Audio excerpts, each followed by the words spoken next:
bar, dude! It's open bar. It's open bar. It's open bar. A night in with Mauler and the drinker, getting trashed with the web screen thinkers. A cheap night cause I'm feeling kinda thrifty, got a 10-pack of beers and a bottle of whiskey. Hop up the cork, have a glass of wine. I'll feel safe, I'll be fine. Trouble walking in a straight line, but pour me a Pinot Noir. It's open bar with our hosts, Mauler and the critical drinker.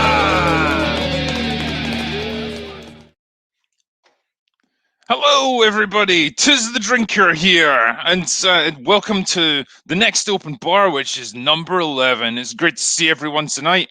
I'm sure we've got a lot to talk about. There's kind of a lot going on in the world, and it's good to be here. So I guess without further ado, we should get this shit show on the road before Vladimir Putin nukes us all. Let me bring in my co-host Mauler. Hello, sir. Yay! Yay! You're here. Oh man, what a great day, week, year, everything. Oh, It's just exciting stuff. Yeah. We're living through history, man, and I'd forgotten how fucking like terrifying it is. It's one of those things where it's like, what's worse, the impending war or Rings of Power? It's like, oof. Yeah, it's genuinely a tough one.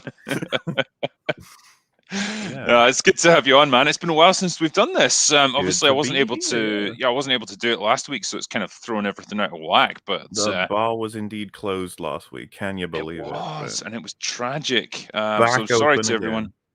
Yeah. But yeah, I did try to do like a super chat and like ask the drinker stuff stream where I just about lost my voice and almost died. But I'm more or less back on track now. I've got plenty to keep my throat lubricated. So cheers. Yeah, and we are joined tonight by we've got an all-star panel in theory when they all show up. But yeah, for kicking things off, we have got Gary from Nerdrotic. Absolutely fantastic to have you on again, man. My good Galadriel. Yeah. Shit. Applause button. Oh, that sucked. Oh, That it doesn't all work. See, this is what happens when you move to Texas, man. Yeah, it's all falling apart already. No, that one now it works. Daddy, chill. Okay, that's better. There we go. Yeah, that's good enough. My good Galadriel can take on Putin. That's right. We've got CW actresses out there. We're gonna win. It's easy peasy. Oh yeah. I just think back to that recruitment ad for the U.S. military, where it's like, I can attend protests with my two moms and still be in the diverse and inclusive military, keeping people safe. Yeah, sure you fucking will. Oh, I'm just sorry. Sorry, Europe. Yeah. America's gonna sit this one out, I think. Yeah, probably better off. Yeah. No, but you've obviously had a busy time of it, man. Your channel is absolutely blowing up at the moment with all the Rings of Power stuff. I think you've gained a crazy number of subscribers over the past few weeks. It's great. Yeah, this beat the Game of Thrones thing, which I never thought would happen for my channel. So yeah, it's been and during a move, no less. And yeah, so I do a couple of videos like with this horrible empty room, and I'm just like, and they're doing well, and I'm like, damn it, nobody cares. I'm the only one who cares about my action figures on the wall. Oh well. All they need want the videos to fail if the action figures. All they need, Gary, is your beautiful face. That's it. You can just be in like a green screen background. That's all they need. Yeah. I think the beard's green screen, so it's not really there. There you go. You gotta be. Yeah, actually clean shaven. Yep. Incredible. Totally Thanks. But yeah, imagine when the show comes out. Do you know if they're releasing the show in bulk or if they're doing like weekly episodes and stuff? Oh, it's weekly. Yeah, it's gonna be weekly. That's gonna be real fun, man. It's gonna be the television event of the week, I'm sure. Yeah. I think the first episode is movie length, or the first two, because it's going to be the history of Middle Earth. And then they go into series 1, which they said is going to be a focus on the heroes, basically all the new characters. And you're not going to see Sauron that much at all in the first season. That's a great choice, by the way, too. It's just creatively a wonderful choice. But I am curious to see what they actually make Sauron look like, because it's my understanding. Oh, also there's a question: what's behind the door, Gary? What's behind the door? Comics Division's Division, yeah. quarters. There we go. Yeah. Perfect. There you go. Yeah. There's a Oh, regular there's 2 door, doors. Holy shit. Comics Division's door, and I got another one on this side because it's attic access. There's So there's like actually, one door for normal people and another door for like Joe I was Rogan. gonna say, if the smaller one is for normal people, then that's a long man door you got to the right of it. there you go, right there. That's it. You can fit all your tentacles of logic through there, pump more. It's just like ideal. Yeah, I'll Ooh, visit like at seeing some the point. tentacles come out of the door, that'd be cool. Yeah. Yeah. But no, I think they're gonna do a hot Sauron. Yeah, they're gonna do the Lord of Gifts. So he's but they did say in the article, I can't believe what I'm reading sometimes, but they said that Galadriel is going to be hunting orcs and then hunting Sauron, and it's like the way they can do that is what Tolkien didn't say. So they're using like big, swaths of time where she just wasn't mentioned, so they can just say, well, she was there. Just because he didn't specifically say she wasn't there. I mean, that's basically what they'll use, and it's going to be horrible. It's going to be terrible. I did wonder about this because during the Second Age, was Sauron not known as Sauron the Fair, and so he took on the appearance of like almost like an elf or something like that, so that he could tempt people into accepting the rings of power. That was how he manipulated people. Yes, Anatar, the Lord of Gifts. Yes. So he could have an elf appearance. Galadriel was onto him from the start, and she advised Celebrimbor to be careful, but he was really into the ring craft, and then Sauron seduces the elven smiths of Eregion, and the rest is history. So yes, LGBTQ plus representation. I think that's where it probably could happen, if it happens at all. I want to know, like, what is Sauron going to identify as? Because what are his pronouns? That's important. It really is to a lot of people. And obviously he'll not be portrayed as a minority or a woman, because that would be bad for them. It would cast them in a bad light. So he's definitely going to be a white man. I can guarantee that much. But yeah, I could see him being some androgynous thing that identifies as everything simultaneously. Yep. In order to tempt the maximum number of people. Who knows with this? It's a brave new world of a Tolkien lore. And if the Tolkien Society are anything to go by, then damn, man, like the Lord of the Rings was just dripping with LGBTQ plus IA #_ representation. It was everywhere. Tolkien wove it into the very fabric of his writing. He did. Which definitely is we what you would think from a guy who grew up in the Victorian era in England, for sure. And hated industrial England. I'm sure he would have loved that the biggest corporation in the world took over his story. Yeah. Totally fine with that. Oh God, he should have just like had some permanent clause in his will. It's like, right, this this work that I've created, it is under lock and key now from my son Christopher, and once he passes away, that's it. No one can do anything with it ever. It should have been ironclad, because that, like, once it becomes available to people to bid for, it's gone, man. It's gone. Yeah, towards the end of his life, and I'm just going off of memory from reading this years and years ago, but towards the end of his life, he did sell the rights in the late 60s to pay a tax bill, I think, and to make sure his family was okay. After just saying no forever, but he decided that money did matter to his family, and that's noble enough. And that's why, thankfully, we have some rights issues right now that'll keep the Lord of the Rings and the Hobbit from being remade, unless, of course, there's all kinds of anime shows going on as well that Warner are putting together, aren't there? Like this is a whole separate thing that's like a spin-off from their rights. Yeah, they're doing the war of the anime, the War of the Rohirrim, and it's going to be from the story in the appendices as well. But it's going to, that's fine. They have the right. And why haven't they done that? And let's say that's how dumb Warner Brothers is. They haven't done anything with it. Thankfully, I mean, I guess we should be thankful for small favors, but like they've had the rights, and I guess Saul Zaentz, that company is selling the rights to the Hobbit, the Lord of the Rings. I think they have some rights to the Silmarillion. And that's when Warner Brothers finally spoke up and said, no, we have the rights. So they're they're negotiating right now, but they have been for a decade and a half, and they haven't come to any deal yet. So hopefully that goes on forever. That just goes on forever, and we never get a remake. That would be all right with me. I just realized as well, Gundam is here. Holy shit, man. The world is burning. So Yeah, that's the reason really it just truly fucked That's up. going to be the standard intro from now on, isn't it? Sorry, Gary, I'm off the We're all wagon. Yeah, hey. It's still unreal to think, by the way, that any essence of doing anything Lord of the Rings, we're just like, please stop, don't touch it. That's where we're at now. Once upon a time, man, we used to be like, yay, but it's completely just. Well, No, I think it we're would be fine if they took any like product or any show that you used to love as a kid. Like Mauler, you're a fan of Farscape. Imagine if they announced that Netflix were going to do a Farscape Just remake. bad news. That's all No, it is. Just bad Like, news. yeah, this is going to be shit. Like, clearly it's going to be shit. Well, We know it is.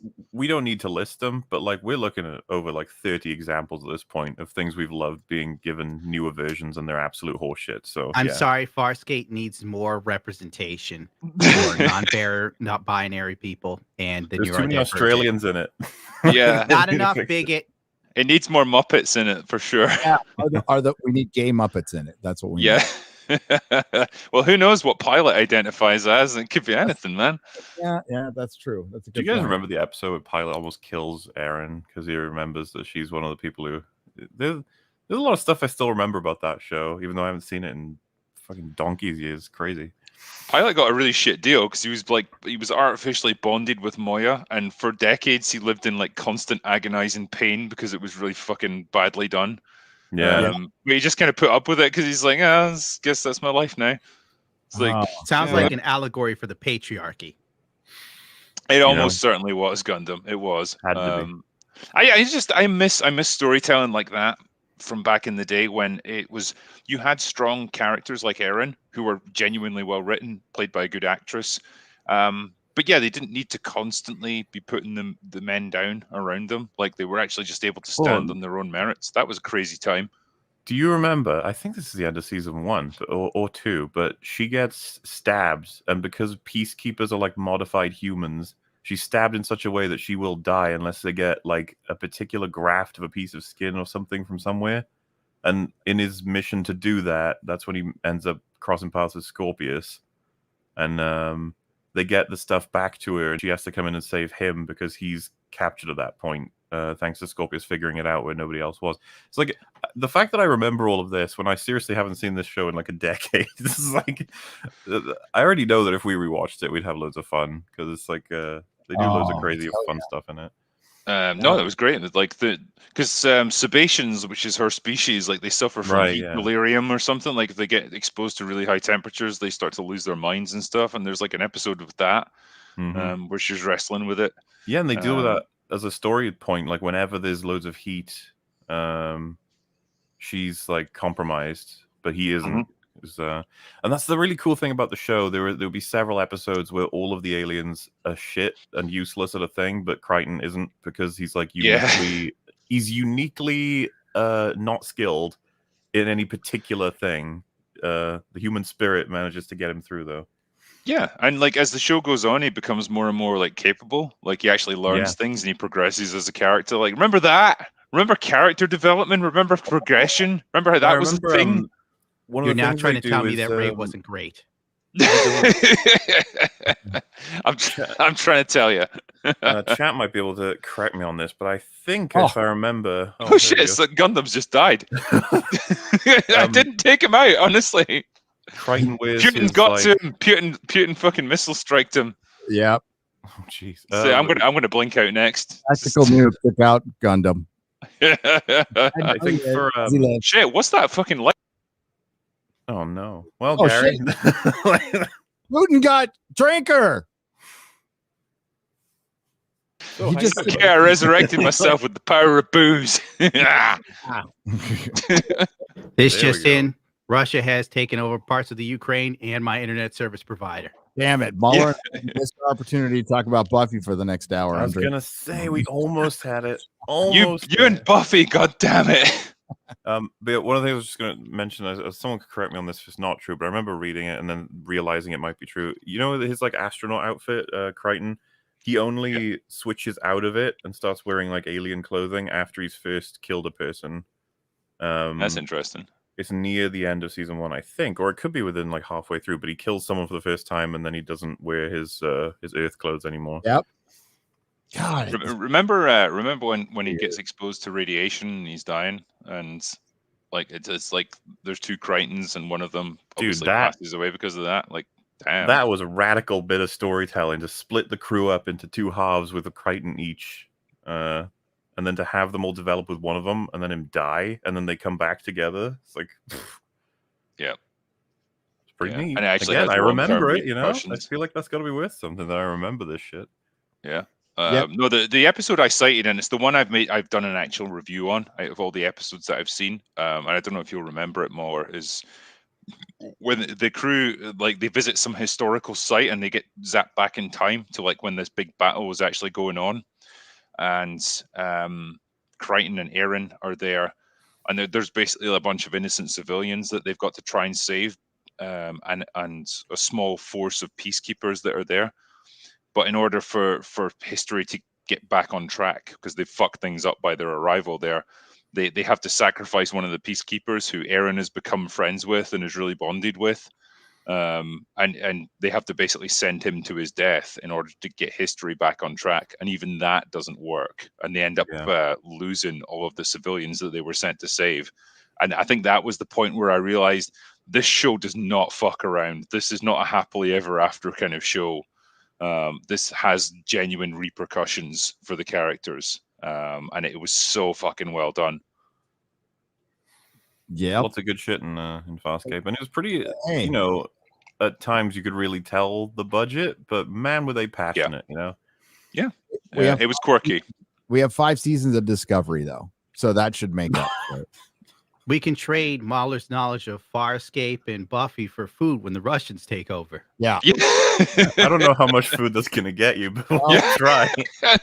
Gundam, I still think your theory of porn on VHS will be the barter of the future. I told you, man. It could be a thing. Porn is probably shot up in price at the Ukraine currently. Yep. I love that meme of adopt a Ukrainian. Have you seen that? That's great. Honest to God, YouTube has been sending me these videos where it's like, maybe you want to date a Ukrainian woman. And I'm sitting there now and it feels very fucked. Nah. Yeah. Well, maybe if they're in the country. But I think she wouldn't mind dating me now. I think, well, Tatiana's worried about her family back home, but, you know, we'll sort that out. All right. We'll sort it out. Yeah. We'll buy her a puppy. Yeah. Nah, shit, man. I know, but Gary, I know we were talking about this just before we went live. That we both watched The King's Man. I don't know if Gundam, if you've seen that at all. I'm currently living it. Yeah. Have you seen any of the Kingsman movies, like the first one with Samuel Jackson or that? I have only heard of it till recently. If the Kingsman doesn't play in my Adobe timeline, I probably missed it. The only reason why I know Ukraine is in trouble is because I checked my phone today like an asshole. And I saw some crazy rich white woman telling Vladimir Putin that if she was his mother, he would have had white love. And he would never do these things if she was his mother. We should play a clip from that. But continue on. Far something man, final countdown. What is Kingsman. The Kingsman, I was close. Which is the prequel to the Kingsman. The Kingsman 2 wasn't that great. But man was really good, dude. Like I wish I would have seen it in the theater. Yeah, it was weird. It just seemed to come and go in like the blink of an eye here in the UK. and it was really difficult to get your hands on. And then it just appeared on Disney Plus, and it was like, well, okay, I'll finally get a chance to watch it now. And yeah, I really liked it. Like we were discussing earlier, like it kind of presents itself as this fairly lighthearted adventure story. But then about halfway through it just takes a really fucking dark turn out of nowhere, and like, holy shit, like it, that's when it gets real. But yeah, I enjoyed it for the most part. It definitely had some pacing issues. It was a little bit flabby at times, and it kind of took a while to get going. But I love how they kind of work real historical events into it to some extent that are actually fairly accurate. Like, because it's like for Mauler and Gundam, it's set just before World War One, and then during it, so it's like the things that happened to trigger World War One. It's almost like Spectre from the fucking Bond movies, like this evil organization that's out to like bring about a global war. I thought this was the movie with the Vikings and Bjork. No, but I want to see that one too. That's is that the Last Kingdom or the Norseman? It's got I'm sitting here like Vikings before World War One. That's not right. I don't care how high I am. How drunk am I tonight? Charles Dance is in it. Is he in it for more than 5 seconds? He is, yeah. Oh my god, I'll have to see this. This needs to happen. Yeah. No, he's in it, and he's pretty good in it. Ralph Fiennes is really good. And yeah, like they've got like the assassination of Archduke Franz Ferdinand that started World War One. That's fairly accurate in terms of how it happened with the bombs and then the shooting and stuff. They've got Rasputin in it, who's like this fucking like sword fighting lunatic. He's great. Oh, he's brilliant. I know I'm going to be for Halloween, Rasputin for sure. Yeah, you can definitely. You get a wig, get a wig like really long and stuff. You're good to go. Dude, they tried to get the historical accuracy right. Like, I don't want to ruin it, but like, Rasputin dies. Okay, he just dies, and they try to get the picture of him, that his death pic that's on, like you can see it on Wikipedia. They try to mimic that pretty well, which was pretty cool. Yeah, they were in some really cool historical events, and the stinger is hilarious, dude. I've seen that out of context. I thought it was funny as fuck. So I love the fact that it's like a Scottish guy as well who's the villain, and he's just mad because someone took his fucking cotton mill away from his family. We're all fucking global mega villains just trying to ferment war, us Scottish people. I loved it. So yeah, it takes a bit to get going, but once it does, it's a little 1917, man. It's got a little bit of that, it's shows the horrors of war. It shows, God, they're, digging, they're in the trenches, and yeah, it's pretty cool. It's a really cool movie.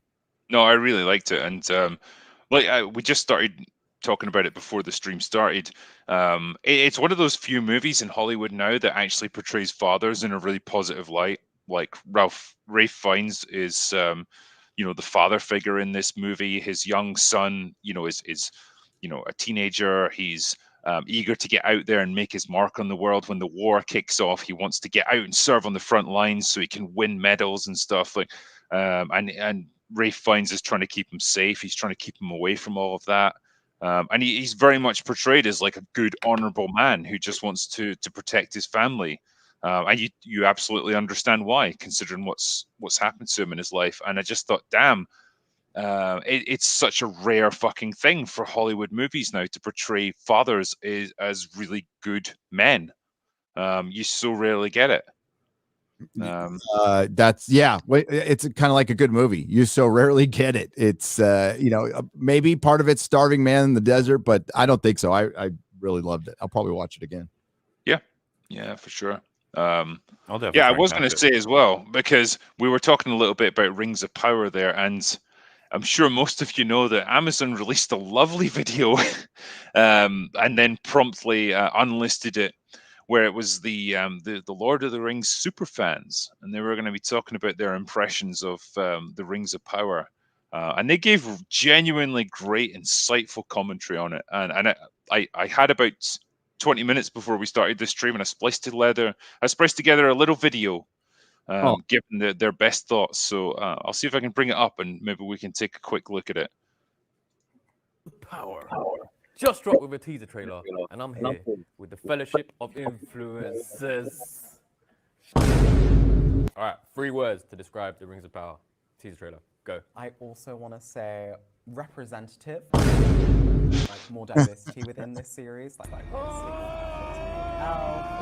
Now, diversity, especially on screen as an actor, means a lot to me because growing up, I hardly had that. You know, watching TV and watching a lot of films and stuff. Never saw people of my color.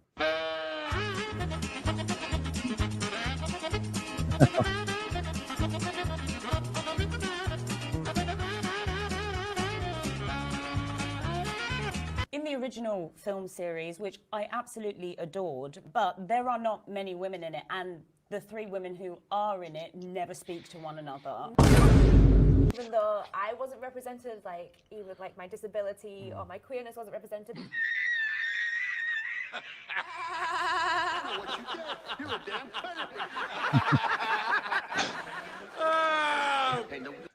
I think that gives you a pretty good idea of like the tone of this, and you know, the kind of things that these people were looking for in their fiction. The number of times they talked about diversity and representation and seeing themselves on screen. It was just a wonderful little trip down narcissism lane. And man, I just have a hard time believing that any of these people know anything about Lord of the Rings beyond like watching the movies once about 10 years ago. That's me. Actually, I've seen them 3 or 4 times each. Yeah, you know more than these guys do. Yeah. And I think you would never profess to be like an expert on this shit. Oh, God, no. I told you, the most I know about Lord of the Rings was the movies and fucking Led Zeppelin, dude. I was gonna say, I've seen them a similar amount of times. We had a few zeros onto that. I used to fight with my friend in the band because he was a Lord of the Rings guy and I was a Star Wars guy. Yeah. But that's how it used to be. But then, you know, there's a million people out there that they could have picked who were genuine experts on this stuff, who knew the lore back to front, who'd seen the movies, you know, however many times, who'd read the books dozens of times over, and they could bring genuine insight to it. But instead, they picked these just fucking randoms. They're all influencers according to something. Apparently, yeah. Who I've never heard a single one of them before. One was an actor, and like I went to all their YouTube videos. I guess so I forgot her name, but the one who was just saying that the women don't talk to each other. She's a TikToker who does Harry Potter videos. The other one does like, I don't know what the hell she does, to be honest. I didn't want to watch any of her stuff. I just searched Lord of the Rings, Tolkien, LOTR, Rings of Power. Couldn't find anything. They like some videos came up because the search engine sucks, but they didn't talk about Lord of the Rings. Somebody might have mentioned it in the comments that made it come up in the search, or it's in the tags. I'm not really sure, but no. Oh God, I'm forgetting the YouTuber's name again. I suck. But another YouTuber had found that they did identical videos for Spain, for other countries, and I don't think they said identical things, but they definitely had identical reactions when they were walking up to the event itself. Yeah, I think the Quartering put out a video about that, where he referenced that initial video where they were all played side by side, time synced, and it was just the same fucking thing over and over again, following the same directions. And it's just, all of it is fake. All of it is managed. All of it is carefully controlled. None of it is genuine reactions to anything. And this is, I guess, the biggest red flag of all with a show like this. Like, you can't even trust people to just have genuine, honest reactions to something. Yeah, they're trying to fake a fandom almost. Yeah. Which is, yes. That's exactly used to be, they were like, we'll make something that they'll like, and then they will celebrate and share it. Now it's like we will create who celebrates and shares it. We will define who that will be. It's like, yeah, that'll work out great. It's too risky to make something good and have a genuine fan reaction. That costs money.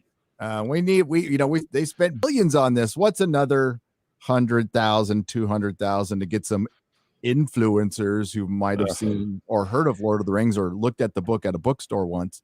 These are the bad faith actors Frost talked about. Yeah.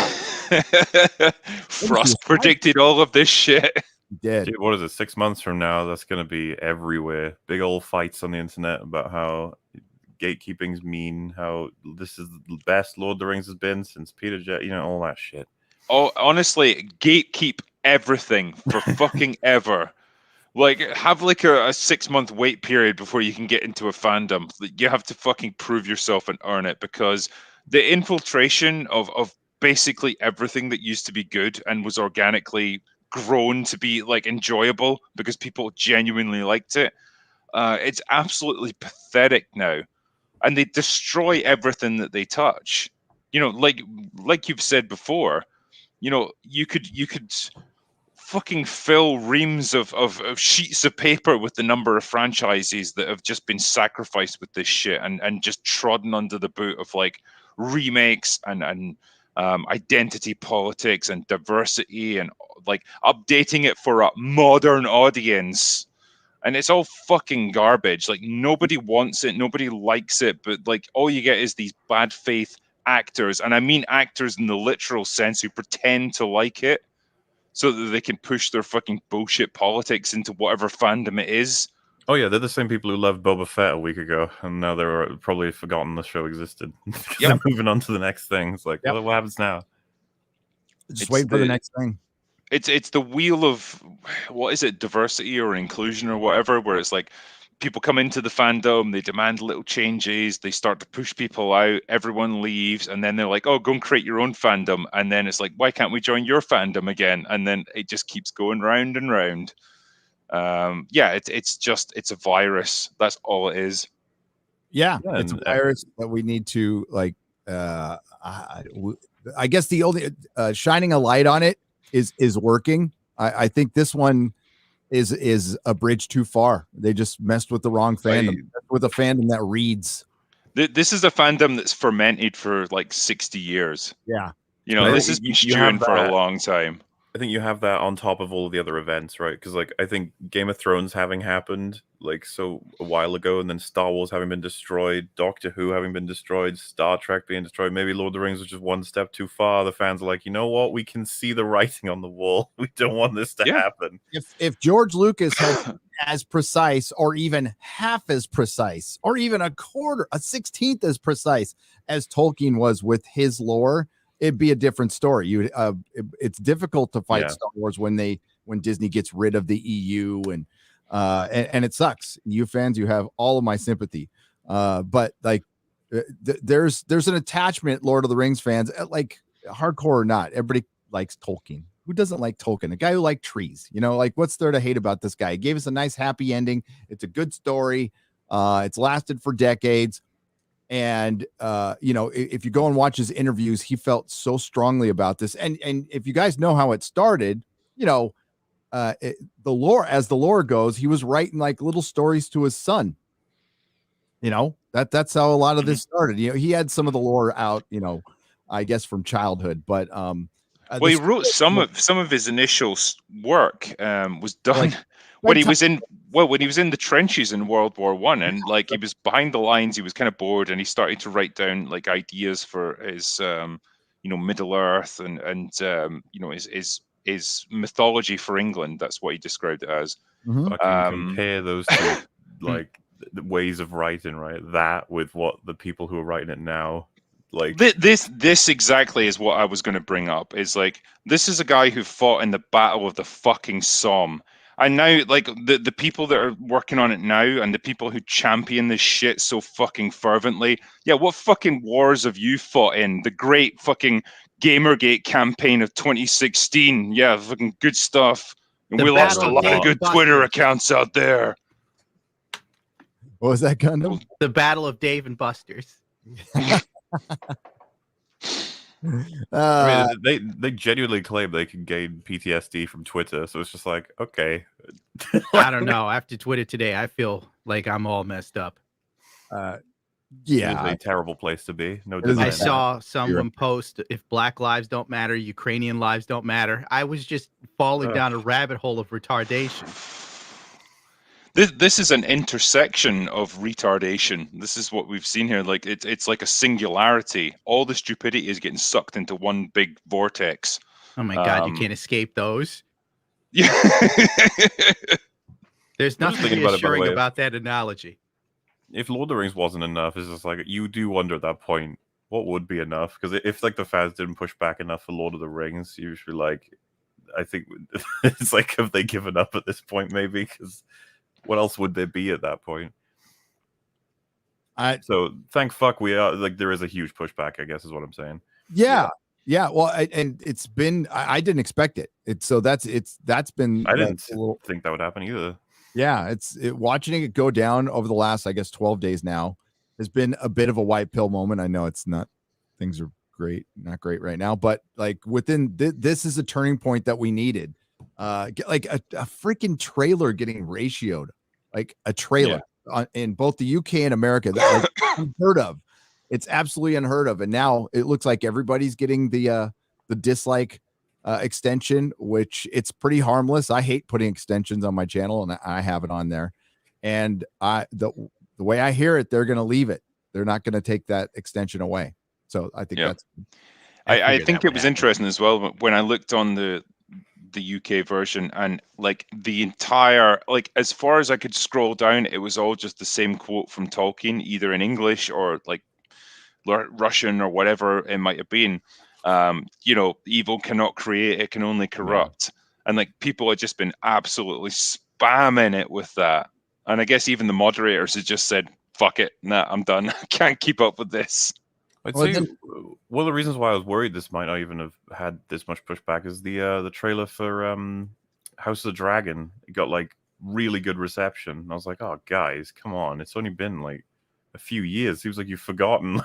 Right. But yeah, Lord of the Rings, those fans are not ready for this. They do not want this to happen. And I guess the reason is because unlike something like Star Wars, Lord of the Rings isn't an expanding universe. It's very much been codified and laid down now, and it's had a long time for people to just absorb everything that there was to give with that. And it's been loved for a while as a compact piece of material. Exactly, yeah, and as awesome as it was, and as well researched as it was, that's literally all there was to it. It wasn't like Star Wars where they could constantly add to the mythos of it. And so when you come along now, and Peter Jackson understood this perfectly well. That's why he said, like, we're just going to honor Tolkien's original vision. We're not going to put our own fucking politics or our own ideas into it. We're just going to try and stick to it as closely as we can, because that's what the fans expect, and that's what people want, and that's what's respectful. Dude, it's downright uncanny to see comments like that back then, because like, you would never get it now. These days. No fucking way would you get it. We're not going to get it. No. And this is what's important. The creator's vision. That's what's important. It's like, whoa. Yeah. This is what does my head in, is this idea that like Lord of the Rings has to be modernized to reflect the modern audience. Mm-hmm. It has to be for everyone. It's up to us to bring it into the present day. No, it fucking isn't. It was up to J.R.R. Tolkien to write it.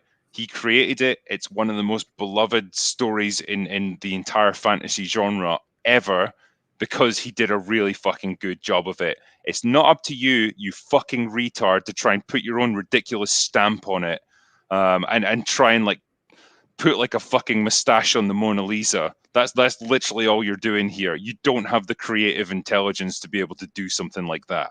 And that's why they're buying the IPs. It's a bunch of talentless fuckbags taking something someone else has done and then trying to improve upon it because they have great ideas. Just like when you have a woman over when you're editing the videos. You know what you should do in your video? This and this. Well, if you know, how about you do your own videos instead of mine?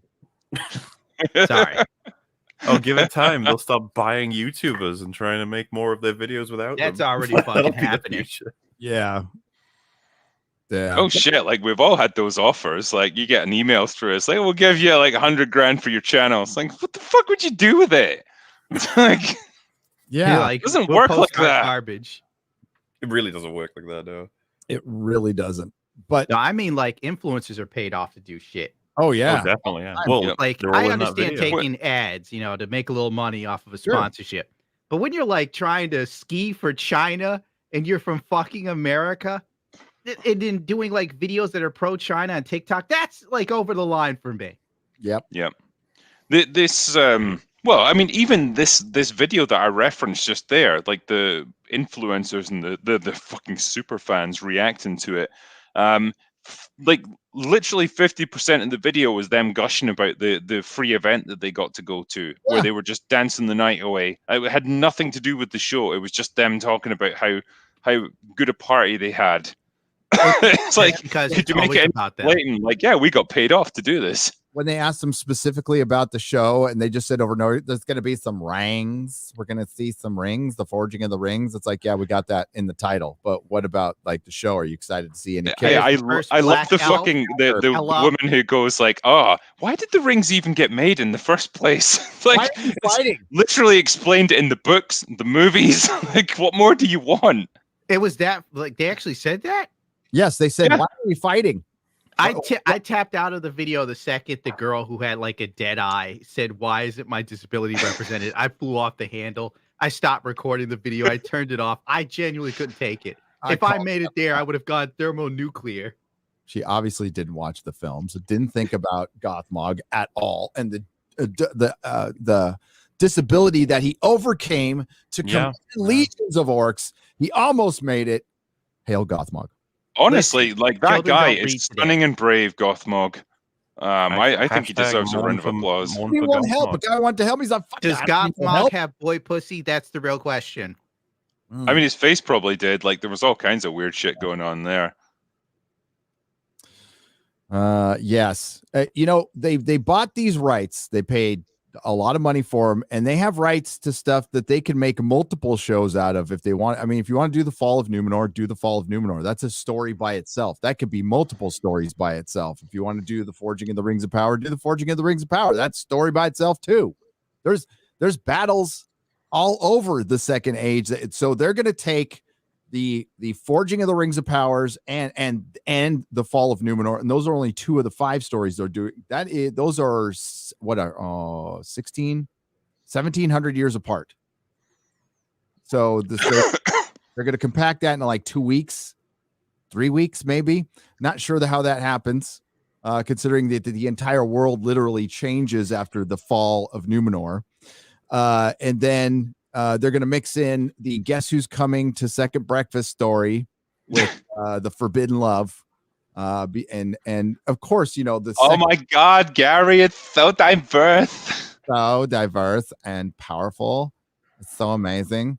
And it's maybe, just as a result of you pointing it out, they'll realize Gothmog was actually quite diverse, and they'll give him his own movie, TV show. Don't see it happening unless he's gay. Gothmog, a Star Wars story, maybe something like that. I could see it happening, yeah. Like, might as well. Keep churning them out. Keep churning them out, Disney.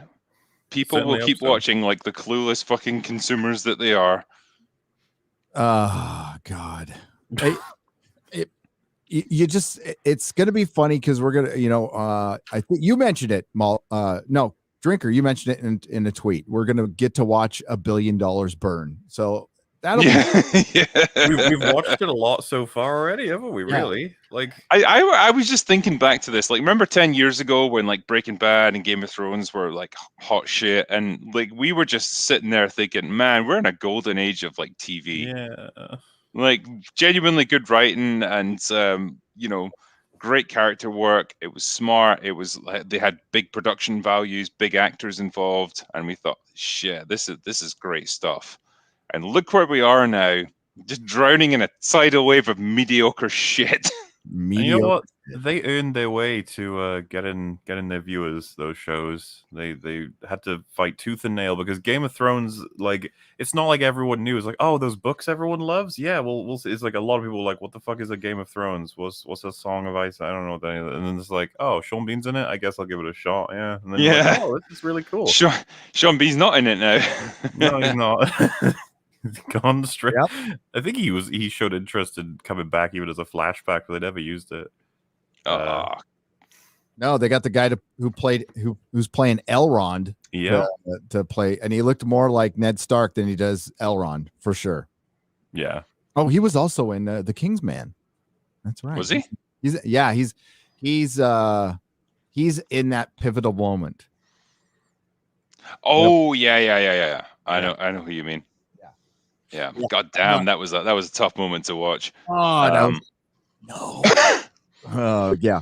But with Lord of the Rings, this is going to be they've committed to 5 seasons. So I mean, I'm committed to watch every episode of this shite. I'm going to watch every second of it and tear it apart. Just some guy mentioned it in his video, and I totally agree. I would have been this, and I'm sure all of us would have been if it was good. We would have been the show's biggest fan. I'd have loved to have reviewed every episode, and have it be like the first couple of seasons of Game of Thrones, except Lord of the Rings. Have it be Lord of the Rings. It'd be fucking awesome. It'd be great.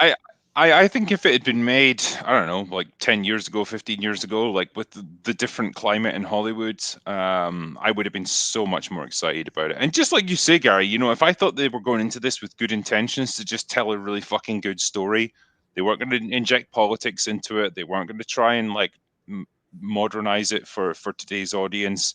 I'd be more than happy to see that happen, because there's a whole lot of stuff you could explore before the Lord of the Rings or whatever outside of that particular time period. Great. But that's not what we're going to get. And we all know that. We can see it from the trailer. We can see it on the press releases, the Vanity Fair articles, everything.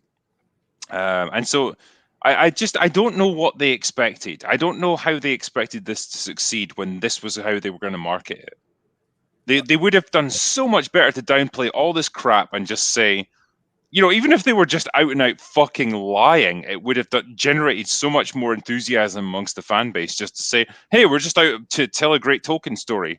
We want to expand on the lore of Middle Earth. We're not interested in politics. We just want to tell a great story and have fun with it. That would have got people on board. Yeah, their decisions in their 1-minute trailer show all of their intentions. For one, I just think they're completely disconnected from the audience. No, I know they're completely disconnected from the audience. And I think a lot of the backlash has to do, it's the culmination of all the bullshit that's happened over the 4 years. Fans, paying customers, regular people are just waking up to this shit. And now you can't pull it anymore. You just can't. It's even failing with Marvel, right? So Marvel still has the Marvel stands out there on Twitter. But if you go look at the dollars and cents of everything, it's degrading. Now, that could be the law of diminishing returns as well. I just think that was sped up with crap. And that was proven when Spider-Man came out and just blew doors and made all that money. And their previous films ate shit. And there's no doubt about it at this point. If one movie made money, it was $30. That won't even cover like an hour of one person working catering. So like it's starting to happen. I don't think Hollywood's going to stop anytime soon. But we might start seeing those miserable failures that they need to change.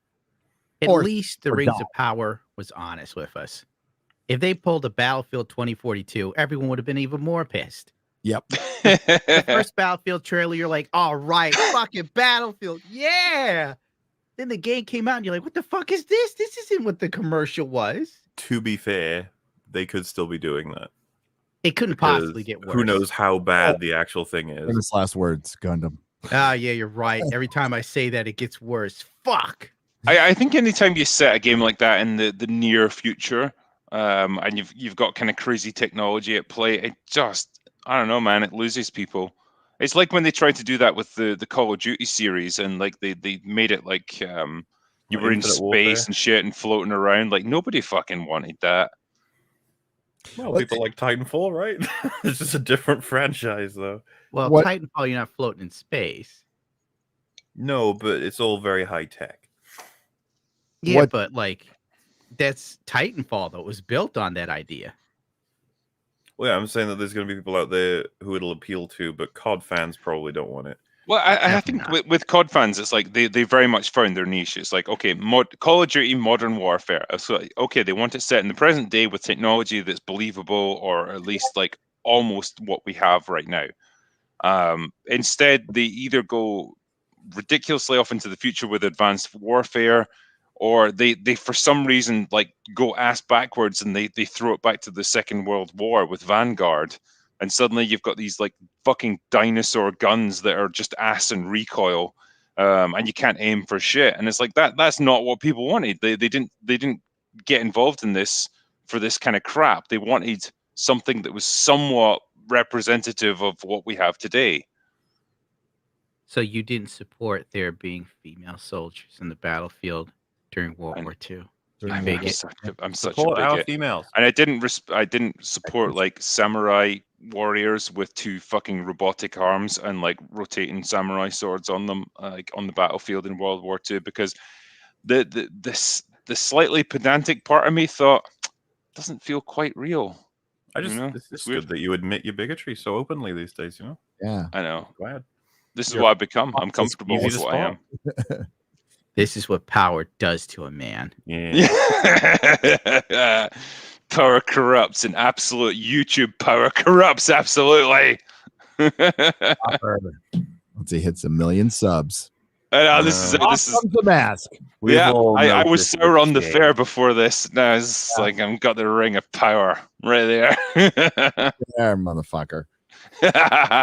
Oh my god. I can't wait till we see a full-on trailer from this. And again, they're deliberate decisions with a 1-minute teaser to show like Galadriel, who's already this powerful, character that amazing everybody knows, and then they put her in like garbage looking armor that looks Numenorian, doesn't look elven. And and then they followed up with the article, which is even worse. And then after the article, the another one comes out from Vanity Fair, which is almost a response to everybody's criticisms, which it was. That's exactly what it was. And the Access Media has been out there running their toxic fan shit, and they're just failing. They're failing at every turn. I fucking love it. It's been so enjoyable. I was recording my video, and I'm sitting there watching the count. I'm refreshing. And and dude, when it ratioed, I was like, yeah, it was like, my Galadriel. I was so fucking happy. Remember when we used to be that happy on New Year's Eve? Right? Yeah, it was ball dropping in I New haven't York remembered any New Year's Eve since 2007. You guys are talking about 10 years ago, and I'm sitting there like, Breaking Bad came out 10 years ago, and Game of Thrones, what the fuck was I doing? Getting high. I don't even know. No one knows. But it is funny to think about as well. Like, you have to consider when you're using characters like Elrond and Galadriel, people are going to picture Hugo Weaving and Cate Blanchett. But, maybe you want to adapt it differently. And then they openly say, like, no, they will grow into those roles. And it's like, they don't look anything like him. What do you mean? Like, nobody grows to look like Hugo Weaving. Like, except Hugo Weaving. If you hadn't told me what the names of those people are, I never would have guessed that that's who they were. I would have been like, Gary, who's the girl in the armor? Is that Wombolina? Like, I have no fucking clue. The new Skyrim looks great. Hey, so has Celebrimbor been even like referenced in the trailers so far? Like, has he even appeared? No, he was referenced in an article. And Celeborn, who is her husband, Celebrimbor is he's in Eregion, or Eregion. I can't pronounce it in the proper Tolkien vernacular. But Celeborn, which you saw in Fellowship of the Ring, they haven't mentioned him once. And he's funny that a lot. It's a very heteronormative relationship. So I don't know if that'd be funny if they I bet you he'll be greatly diminished. I love that piece of feedback from the super fan, where they were talking about how there was so few women in the Lord of the Rings, and they never all talked to each other, so they could break they could pass the Bechdel test. But the whole premise was built on like, well, why aren't there more women fighting in this medieval fantasy war of the ring? And it's like, well, maybe it's because women are kind of shit at war, and they like Tolkien knew that, having fought in actual fucking wars himself. Fucking right. And maybe he thought, it doesn't really make much sense for women to be involved in this War of the Ring. That's why like characters like Galadriel are not like actively involved in the combat. What did Johnny Lawrence say? It was in your video. They got tiny hollow bones. Yeah. It was. I was torn between that and the bit where he says, "Same reason they don't allow women in the army. Just doesn't make sense." We're about to find out how much sense it makes.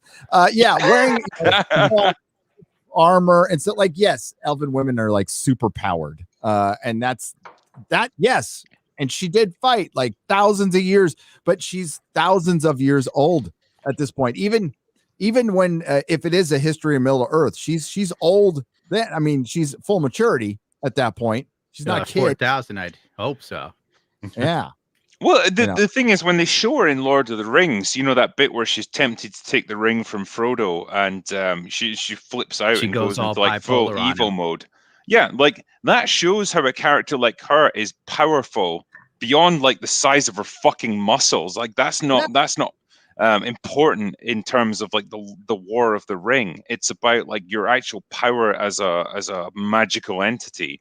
And she shows that she could have been that, but she turned down the temptation of the ring, and that was what was important for her character. But it's like, no, in the present day, like mentality of what characters have to be, it's like, well, they're not strong unless they can swing a fucking axe into your face. Like that's the strength of a character. An orc with one arm, and she's not strong. Yeah. Well, remember what she does in The Hobbit as well? She in the movies, I mean. Yeah. I'm not sure if that scene was in the book, but because a lot of the stuff was added with like Saruman and stuff, right? So the Hobbit. Yes, but stuff was exaggerated, which Tolkien hated. But I love that scene in the movie. I fucking dug it. See, I'm okay with that. Yeah. It got to be big time. So I was just like watching Christopher Lee get to do.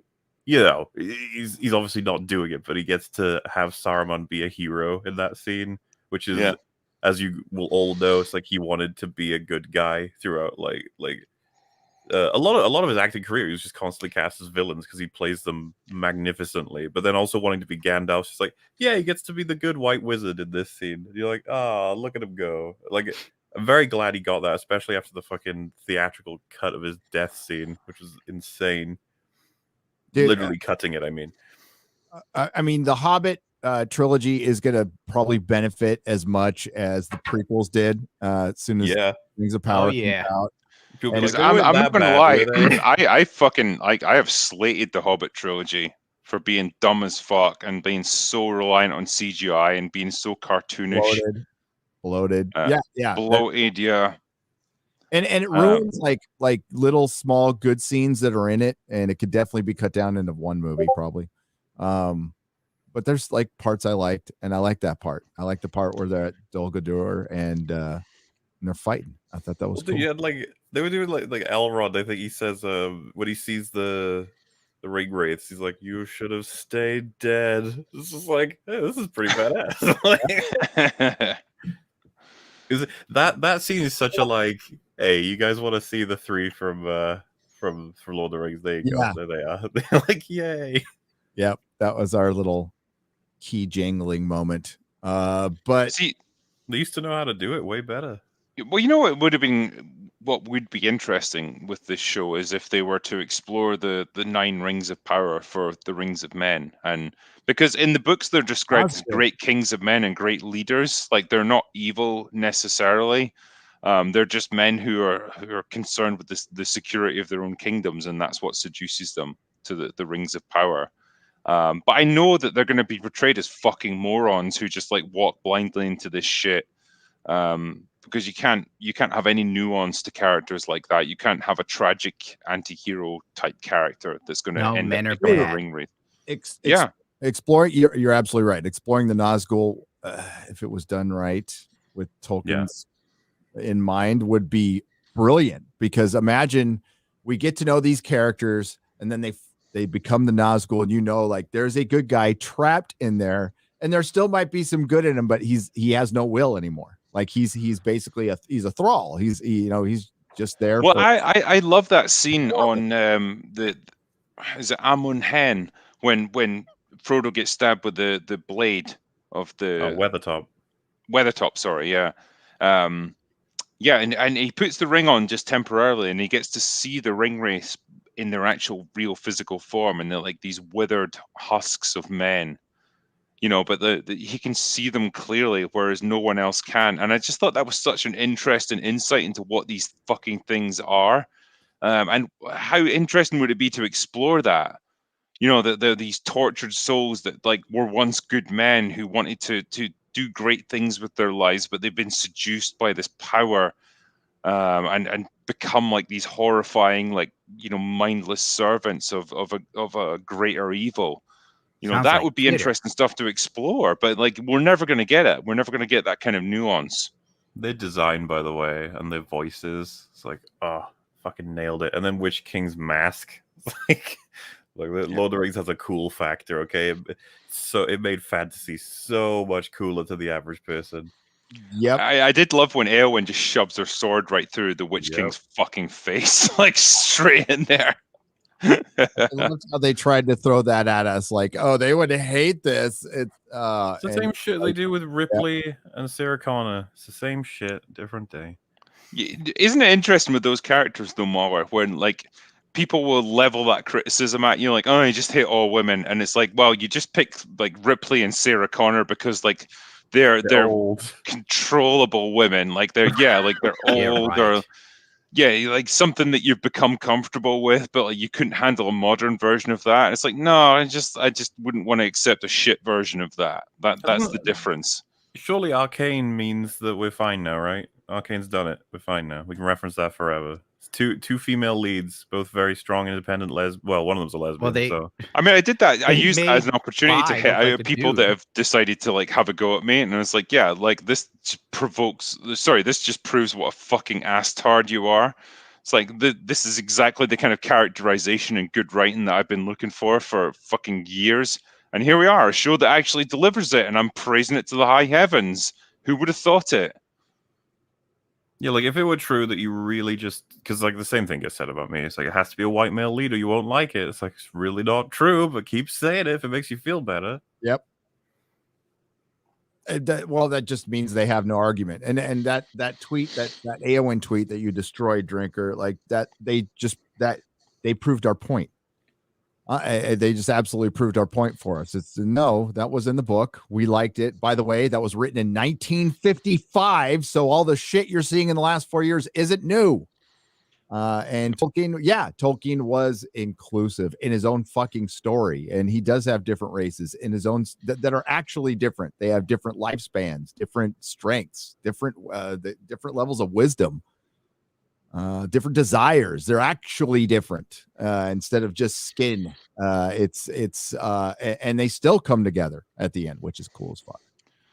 I tell you, man, like future generations, if they even fucking exist, because you know we might all get fucking annihilated in a nuclear war soon. But if they do look back on us, they're going to look back on us as the generation that contributed nothing to human development. Like this time that we're living in, this is the time that we did nothing good. And I'm sorry that I'm living through it, and I'm sorry you guys are as well. I wish we could have done better, but this is what we've ended up with. Hey, I tried my best, man. I'm not going to lose the American Empire without kicking and screaming. Several long videos were made, okay? Like, what else do you expect from me? We did all that we could. I promoted Commando to everyone that will listen, and that's all I can do.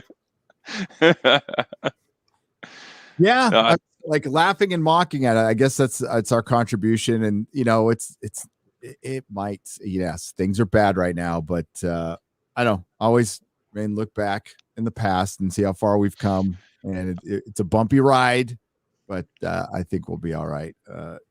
We might, I think there's definitely a setback here, and it's going to be our turn to do some shit. We've been very comfortable lately. Very comfortable. Our grandfathers, that World War II generation, gave a lot of us a good life. And hey, I fought in gang wars. I'm done with bullets whizzing by my head. Yeah, I'm not a big fan of it myself, my friend. But that's why I don't want anybody. Well, that's why I don't want. I don't think we should be fighting at all. But that's me. Is it the case that like when you become too comfortable, you just like as a society you become complacent and then borderline retarded?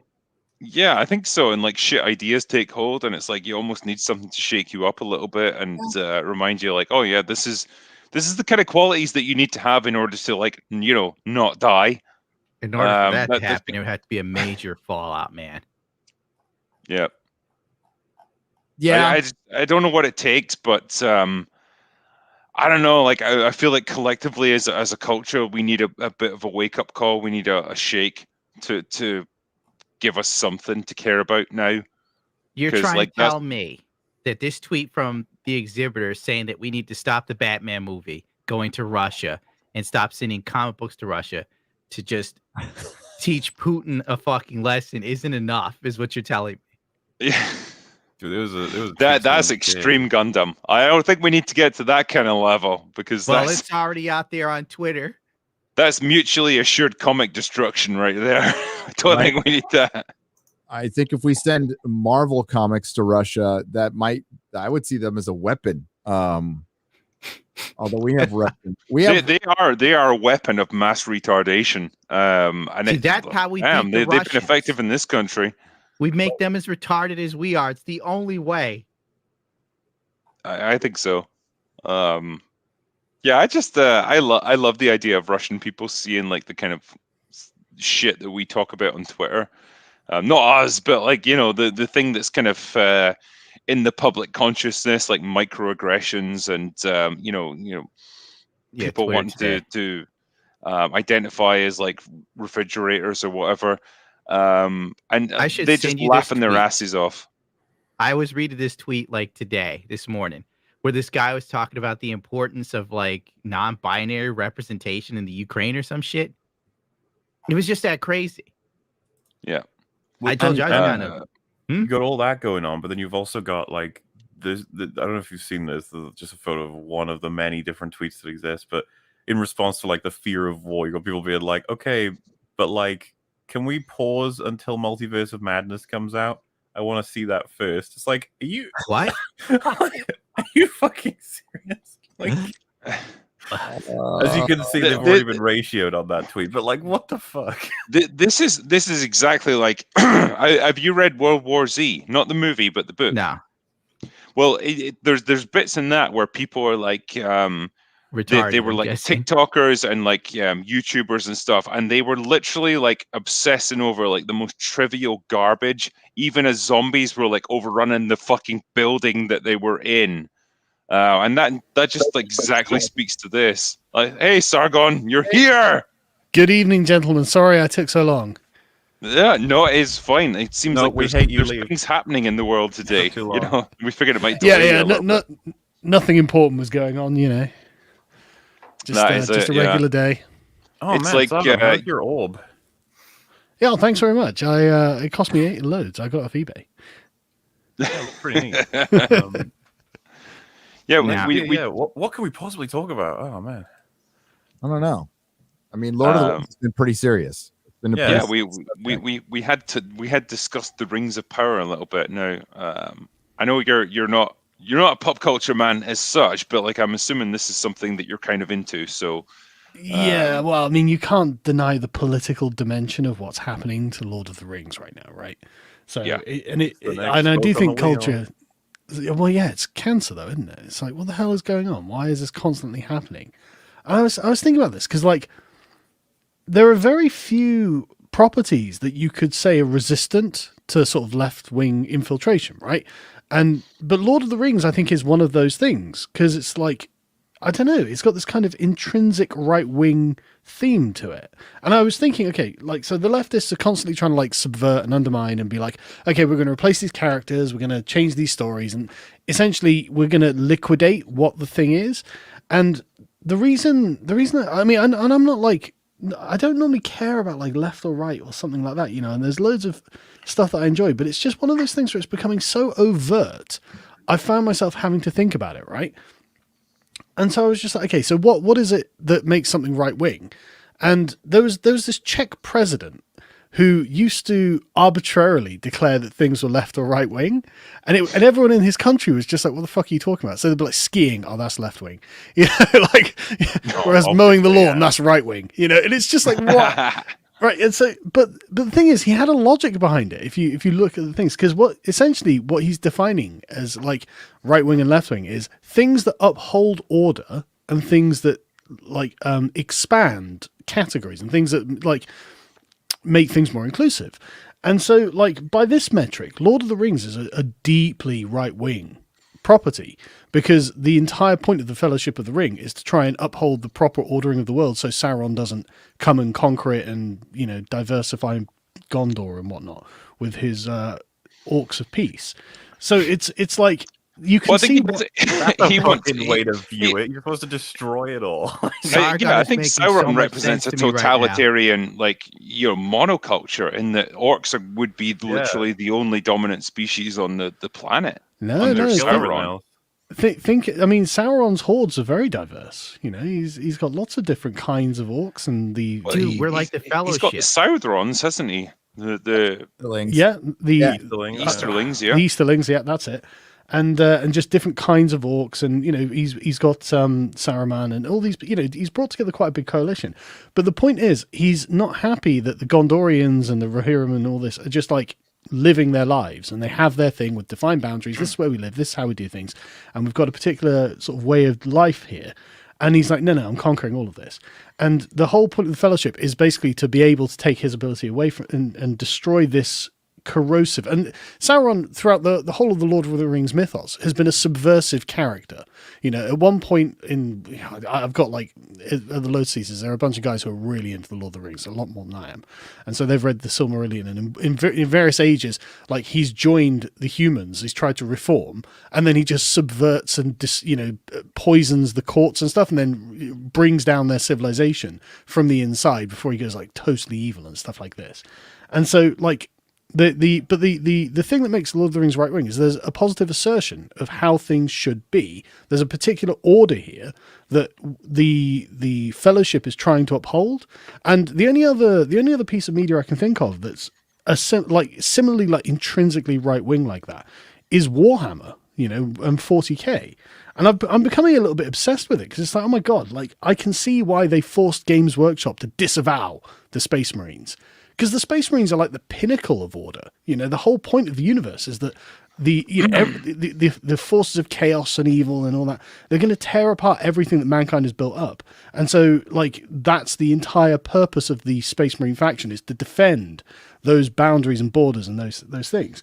And so I can see why, like, these are like the last outposts of decent pop culture at this point. You know, it feels like on every front, like, everything else is just fucking collapsing. There's nothing else. I mean, what's good now? Like, what do you guys, in the last 5 years, what have you guys watched and you're like, yeah, that's fucking brilliant? No way home. Well, I think with us, it's not so much like bringing back old things. It's more the invention of new things. Like Moore and I talked about Arcane quite extensively, like being, you know, a really good stab at creating like an interesting mythos. You know, we covered things like Squid Game. I'm planning to review All of Us Are Dead, like South Korean zombie stuff. Train to Busan is new enough to count, right? Yeah. But yeah, like nothing out of the West though, right? No, we're not like, and this is what I was saying just literally before you came on, is like, our generation is going to be remembered as the generation that produced nothing good that contributed to human development. Yeah. We have not produced good culture that's going to be remembered down the decades. And I think that's just, it speaks to where we're at as a culture. That it's gross, isn't it?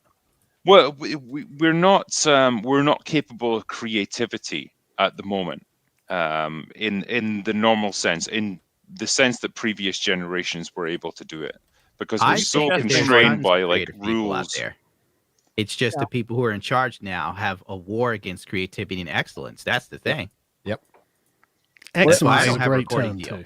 Well, they've got a war against meritocracy and the idea that, like, well, whoever's going to rise to the top is just who's best for it. And it's like, no, we have to define the demographics of who is best for rising to the top. That sounds big. And that's where the fucking problem is, because the people that you want to rise to the top might not always do it, because they might not be the best people for that job. They might not be the most intelligent. They might not be the most creative.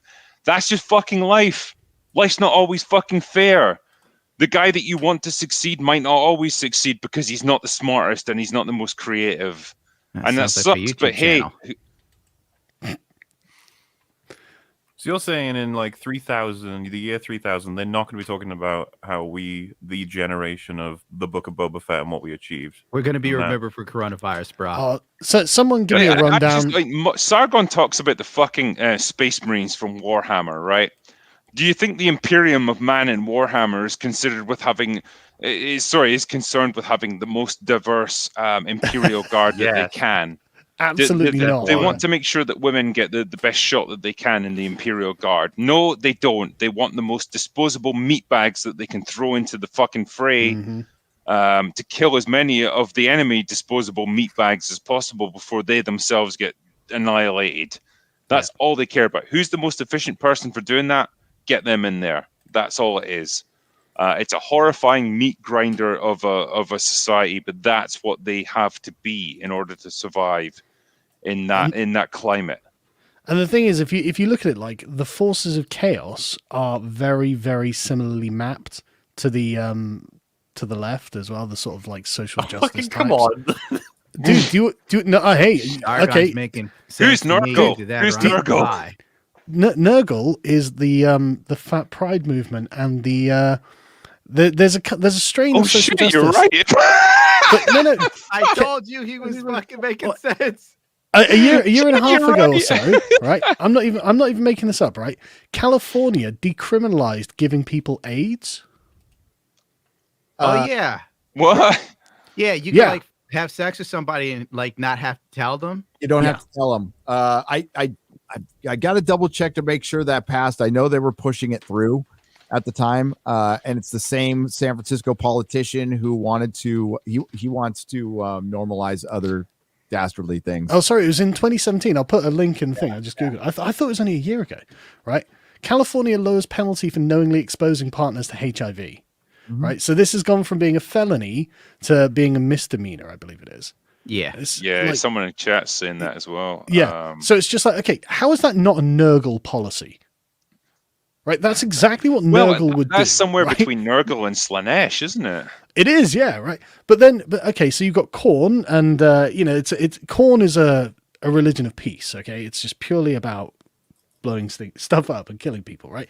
So that's one thing, right? You've got Nurgle. Mostly peaceful Khorne protests. Mostly peaceful Khorne protests, right? Then you've got Slaanesh, which is, of course, the LGBT lobby, right? You've seen the Pride parades. We don't need to say any more on that. Then you've got Tzeentch, which is all about intellectualism and subversion. So Tzeentch is academia. And it's just like, fuck, man. And all of these things are attacking the Imperium for not being inclusive enough of their perversions or infiltrations or whatever it is.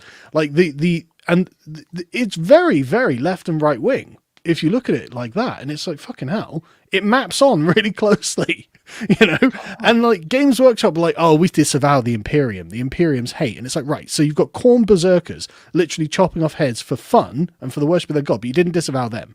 You've got the Slaaneshis perverting, literally like turning everyone into sex slaves, didn't disavow them. Got Nurgle literally spreading disease, didn't disavow that. And you've got Tzeentch, which is literally about lying to everyone to make them ruin their lives, didn't disavow that. But you disavow the Space Marines.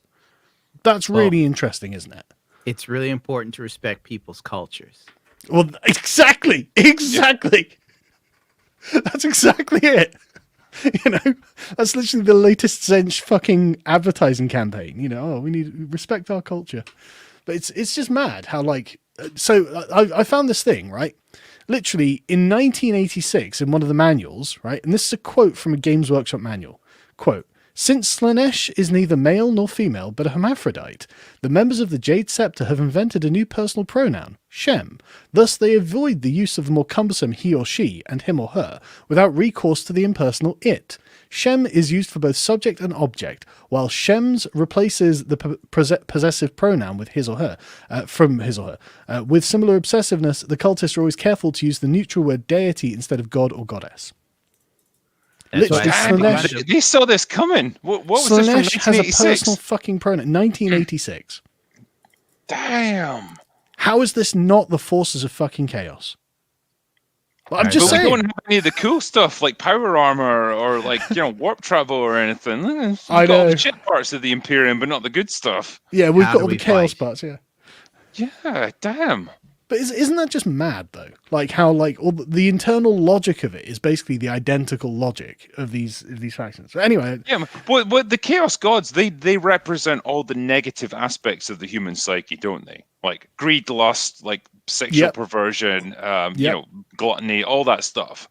Like it's they are just they are the manifestations of the negative human psyche. And wow, look what we have now. Yeah, it's mad, isn't it? What can I say? And the SJWs are beating on Games Workshop's door. I mean, what was the? Let me Warhammer's for everyone. That was the little thing they put out, right? Let me read this out. I hate when that happens, when something's taken over. The first thing you hear, it's for everyone, as if it wasn't before. Yeah. Oh, yeah. And it's just definitionally not for everyone. Like, there's no way I'm going to get my nan to play Warhammer. You know what? Well, you know, like your grandparents, they're like, I don't really want to play Warhammer. It's like, no, it's for everyone. Get in this game now. You know, like it's not for everyone. It's for people who like it. You know? Yeah, like here we are. Like Drinker's going to become a 40k channel from now on. Honestly, that's a battle worth fighting. Like honestly, I would fight to protect 40k because it's such an incredible lore. It's such an incredible universe. I smell a new channel. But listen to this. This is amazing, right? Warhammer is for everyone. One of the great powers of our hobby is its ability to bring people together in common cause, to build bonds and friendships that cross divides. We believe in and support a community united by shared values of mutual kindness and respect. Our fantasy settings are grim and dark, but that's not a reflection of who we are or how we feel the real world should be. We will never accept nor condone any form of prejudice, hatred, or abuse in our company or in the Warhammer hobby. We will continue to diversify the cast of characters we portray through miniatures, art, and storytelling, so everyone can find a representation and heroes they can relate to. Right. And if you feel the same way, wherever and whoever you are, we're glad you're a part of the Warhammer community. And if not, you will not be missed. Right? Warhammer is for everyone. Get the fuck out. they had us in the first half, not going to lie. Yeah, that's the thing. Like in the initial part of that, it's like fine. You know, if you're interested in this stuff, you're welcome here. Doesn't matter where you come from. Doesn't matter what you are. Fine. You know, come in, enjoy our hobby. Great. But they should have stopped there. And they should have said, like, if you're willing to accept this universe that we've created for what it is and just enjoy it, brilliant, you'll be welcomed here. If not, maybe you should look somewhere else. The second someone starts going, we have to take down the capitalist system and you have to be for Black Lives Matter and Trans Lives Matter. And I'm like, bro, I just paint Gundam model kids. Get the fuck out of here with this. I just want to see flamers go. Yeah, but that's all I want, you know. But I love the idea that we're going to diversify and make sure everyone's represented. Well, I mean, the people who are complaining already are represented, so you should have just pointed that out, right? But the thing is, that was only the first defense that they made against social justice. Like, oh no, we're pro social justice, right? Then they had to come out with another one, right, saying the Imperium is driven by hate, Warhammer is not. Okay. The Imperium of Man. And this is like 2/3 of all of their sales are Space Marines as well, right? So like they've got like 20 factions or something, and like 2/3 of all of the sales are this one faction. And they're like, yeah, so we disavow that faction. Well, what? You're disavowing like your bread maker, you know, the breadwinner in your entire game. You're saying, yeah, we disavow this, right? So they say there are no goodies in the Warhammer 40,000 universe, none, especially not the Imperium of Man. Bitch, you've got cultists whose entire religion is chopping off heads. And you're like, yeah, but the Imperium Man bad. I think with the Imperium Man, like it's become what it needs to be in order to survive, but it's never portrayed really as a good thing. Like I think what is it? Reboot Gilliman, like the Ultramarines Primarch has just been revived. And even he's like, what the fuck is this turned into? Like it was fine when I left. And like all of a sudden, like, you know, you've become like this horrible, regressive, you know, technocracy with like reverence for the emperor that never existed before. Like, so he can see like the change that's taken place in the few thousand years he's been in stasis. It's not. It's never meant to be a good thing, but it's a necessary thing for the survival of the human race in terms of what they're facing. And it's like a space theocracy, like a Roman Empire in space, right? And it's very obvious based on the aesthetics that that's what they're modeling off. And that's fine because it's fucking awesome. You know, it looks great. Keep going, you know. But let me keep reading this out. You won't like just think whose perspective in the Warhammer universe on the Imperium of Man are they speaking from, right? They say, there are no good guys, none, especially not the Imperium of Man. Its numberless legions of soldiers and zealots bludgeon their way across the galaxy, delivering death to anyone and anything that doesn't adhere to their blinkered view of purity. Almost every man and woman toils in misery, either on the battlefield where human survival is measured in hours, or in the countless manufactorums and the hive slums that fuel the Imperial war machine. All of this in slavish servitude to the living corpse of a god emperor whose commandments are at best only half remembered, twisted by time and the fallibility of humanity. Death to the false fucking emperor, says Games Workshop. That's the chaos narrative? Like, why would they do that? Like, who are they appeasing with this? Like, they're literally taking the perspective of the villains, the evil dark gods, and then criticizing the Imperium of Man, their primary sales pitch, and, like, publicly disavowing them? It's like, this is mad. Why are you politicizing, like, the internal logic of your fantasy world? You know? It's all right, Gary. I don't know anything about Warhammer either. You don't have to. It's just mad. It's just fucking mad. I guess what they were going for is to try and make it as grim and awful as possible, because that's the kind of universe that it's meant to be. And yeah, I think they've probably taken it too far with something like this, but their intent was to say, like, you know, this is a future of endless war where humans are just fed into an uncaring meat grinder to keep the Imperium going. And it's not a good place. It's not something to really aspire to, but that's what humanity has devolved into in order to just stay functional, in order to stay alive. I mean, it's necessary though, isn't it? Like, because like everything in the universe just wants to eat or destroy or corrupt the entire human race. Like, and they're explicit about it, you know. Pretty much, yeah. And like, if you're an average Imperial citizen in the 40k universe, you're in for a shit time. Not gonna lie. Like, but it'll be even worse if the aliens get you. You know. Yeah, I mean, you don't want to get possessed by a demon or whatever. That's a bad day out for anyone, really. But yeah, this is where they're going with it, in the sense that I don't know. They can start to bend to this this mindset of, well, okay, let's open up the Space Marines to like, you know, every gender, every whatever people identify as, because we need that.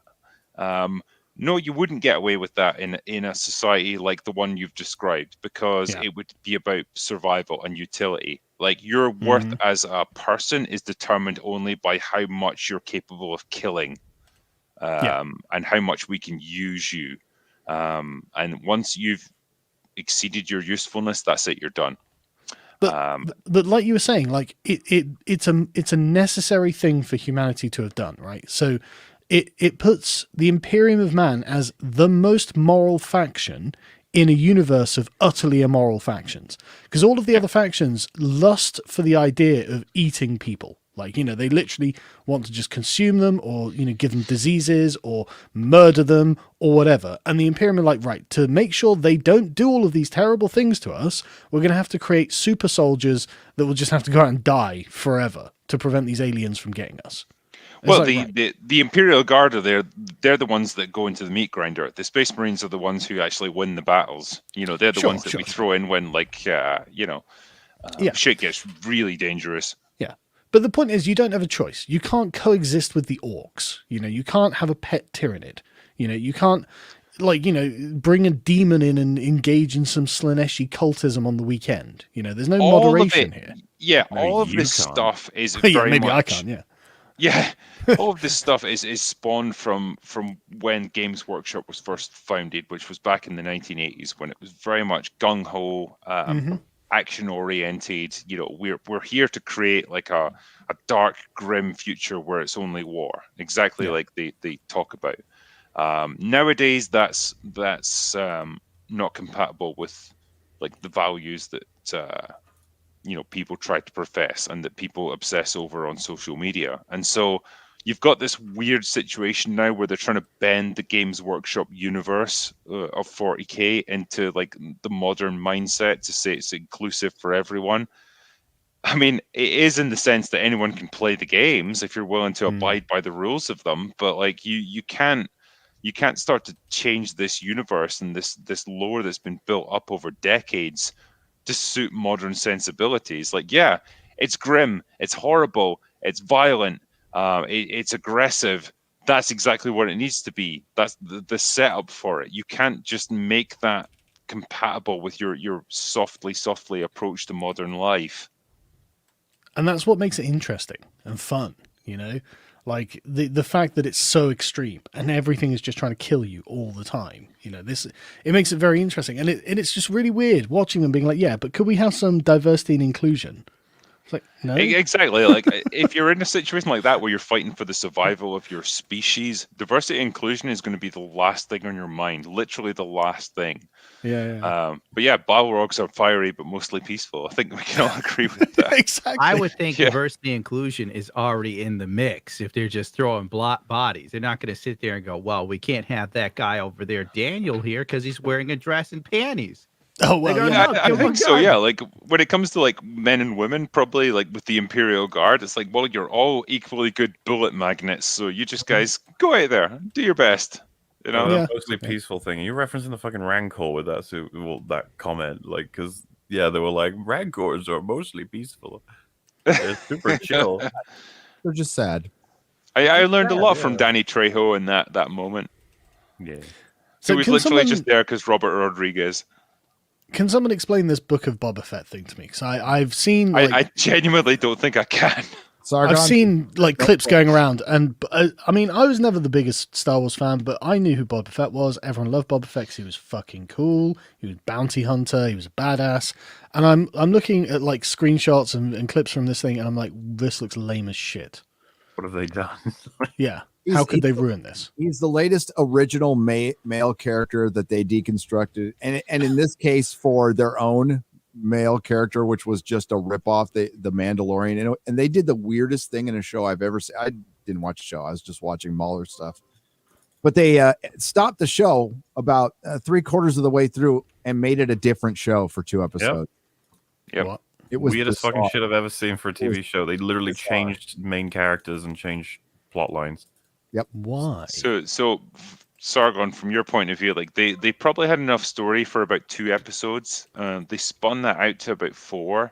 Then they realized even then they'd run out, so they just thought, right, you know the Mandalorian from the other TV show? Yeah, we'll just bring him in. We'll have 2 episodes focusing on him.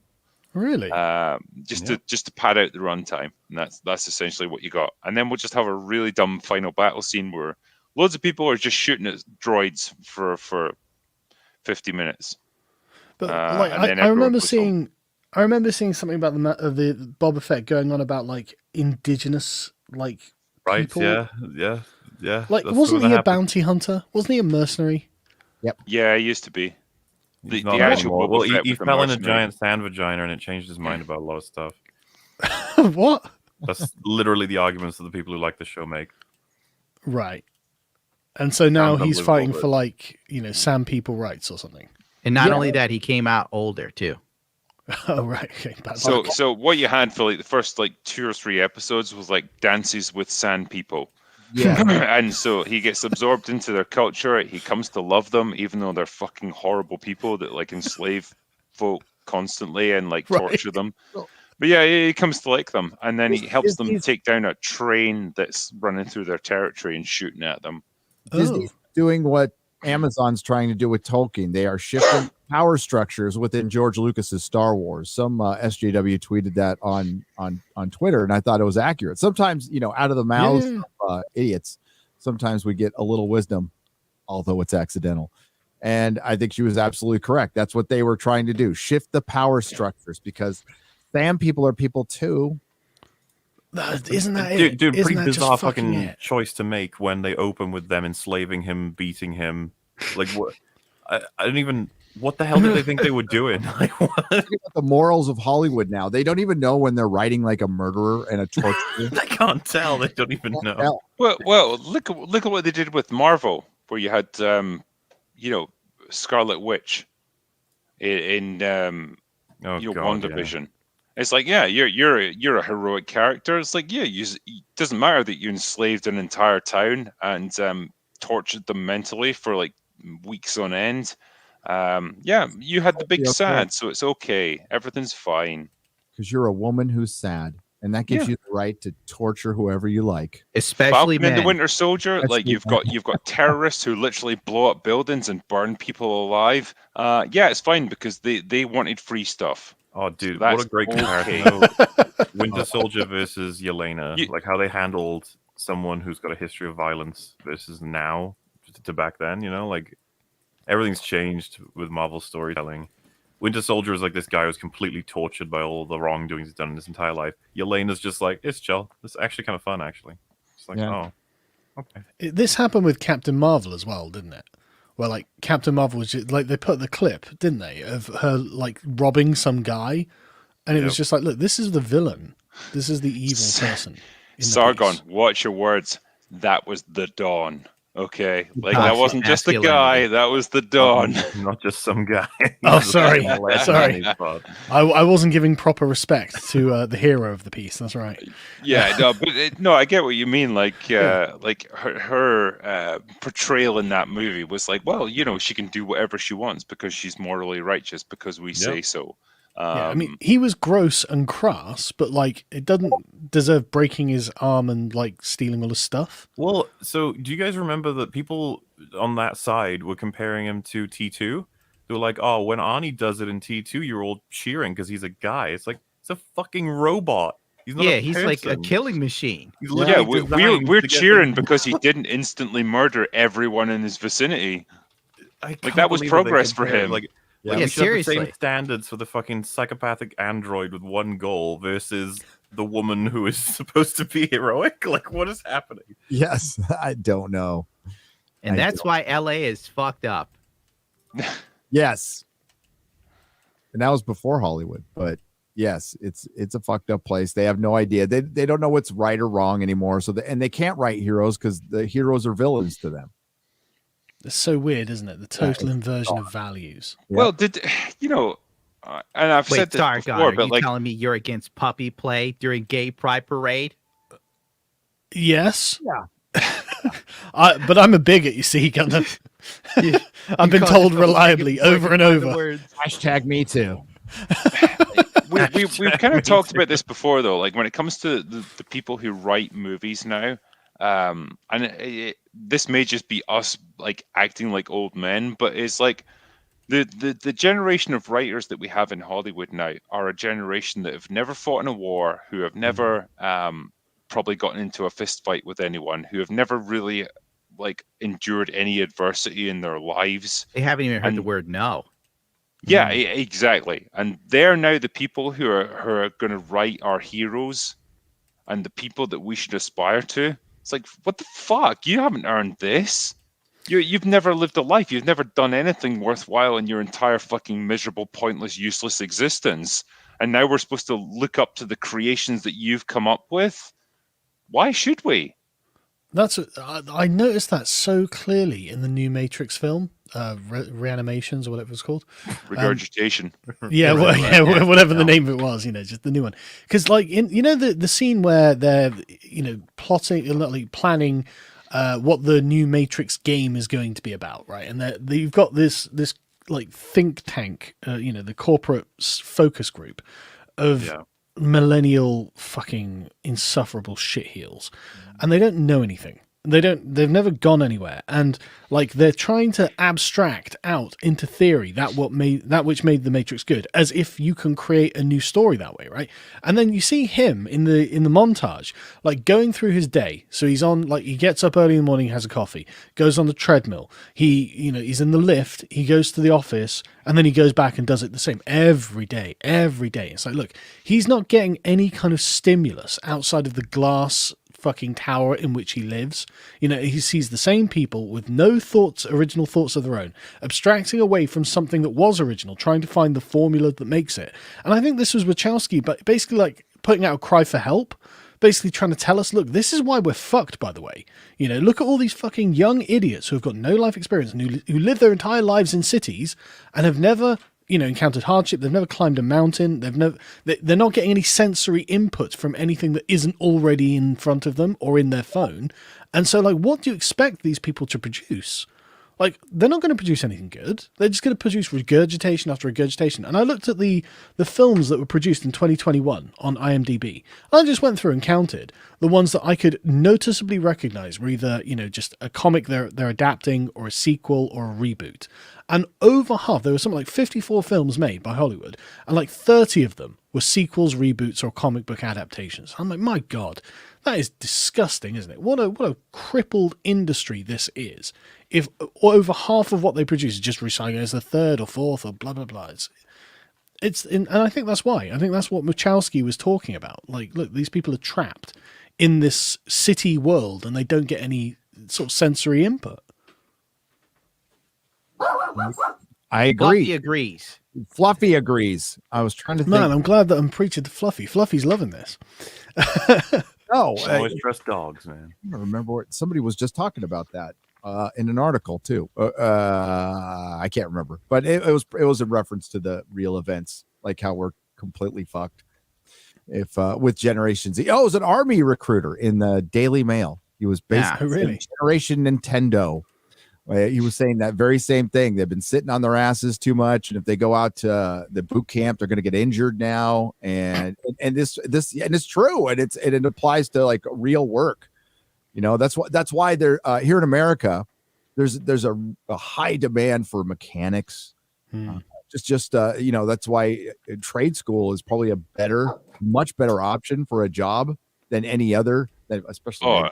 Stupid it stuff. Explains why my here. ex was so 100%. Get into a fucking trade. Like, become a fucking electrician or a plumber or like a carpenter or something. Like, just learn how to work on vehicles on your own. Fuck it. You save so much money. You do, or you could just go to a dealership and they'll freaking teach you right now. Tesla was hey, this is a great story.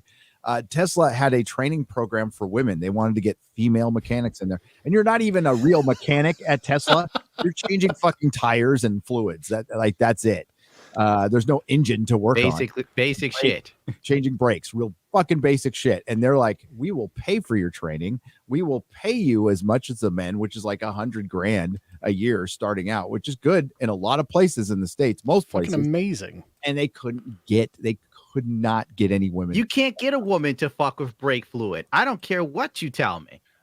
I remember, shit, man. I remember I used to work for Sky in the UK, and we had an engineer program to get like female engineers out. They come out, they put up your satellite dish on the side of your house and stuff. And that was basically it. It was like, if you were a man and you wanted to become an engineer, and guess what? You were shit out of fucking luck, man, because it was all about getting women in.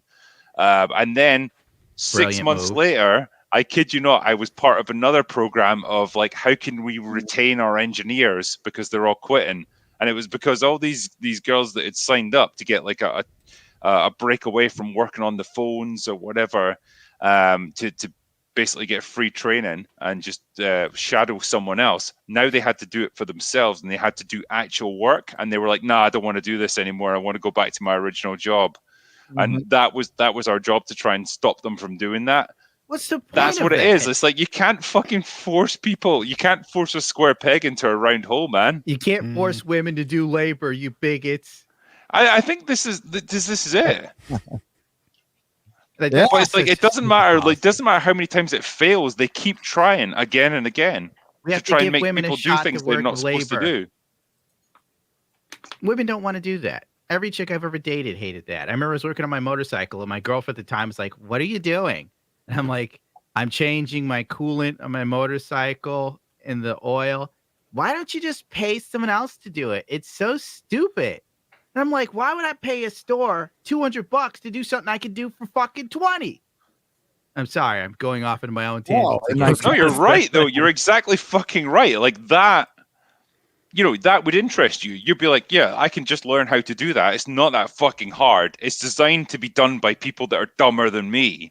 So I can fucking empty out an oil sump and I can fucking refill it myself. It's not hard. And if you fuck up, you learn something new, like how to fix an alternator in a motorcycle and get all the metal filings out of your oil. Well, this is it. Like, when it comes to like wiring up electrics in my house, like the worst thing that would happen if you wire them up completely fucking wrong, you'll trip the circuit breaker. And then you just do it again. It's not fucking hard. That's why they were put there in the first place. Mhm. But like so many people now will just never even attempt it because it's too fucking complicated. So dumb. Yeah, it's a like lot like trying to come up with your own good story like Tolkien when you could just buy his. Yeah. Yep. I write your own story. That's stupid. Just buy one. There's this guy called Tolkien. He's Tolkien. like popular. My gay brother likes to read his shit. He likes 40 Hammer or something like that. 40 Hammer. We'll buy that next. Good work, Stacy. I fucking hate Disney, man. Jesus fucking Christ. I hate Amazon. I hate all of it. You know what I was talking about recently, right? Yeah, they're going to buy me next, aren't they? For fuck's sake. Like Sargon, have you seen Nobody? No. That oh fuck. You'd Well, like tell me that, about it. Sargon. You'd like it. Yeah, well, it's basically the story of like an ex-CIA guy who's trying to live a He was normal life. ex-military. No, he's CIA, and I think he'd be brought into like Daddy, chill. Daddy. yeah. Sorry, I really hit that. Wrong one. That was my sound. I was cleaning a little dust off my soundboard and I hit the. What the hell is even that? That's my other favorite. Sorry, guys. What was I saying? Yeah, it's like this guy was CIA. He'd be brought in to like liquidate assets that got out of hand or whatever. But then he'd left to start a family, and so he'd just become like a normal, everyday Joe, working a normal job and all that sort of thing. So he's dissatisfied with his job and his life and everything that he'd become. And like, at a certain point in the movie, he finds an outlet for his frustration, and it's just like kicking the shit out of people. No, it was like the robbery that like set him off. Yeah, well, yeah, his homely gets robbed, and like he wants to go after like his daughter's bracelet that got stolen during the robbery, and I think he finds it on like he finds it in the bus. house. Well, yeah, but like he's on element like of, the bus home from it, and like that becomes his outlet for like just inflicting violence on people, because that's all he really wants to do. It's like a bunch of gangsters get onto this bus with him, and he's like, "Yeah, fucking game They just on." happen to be Russians. Mm.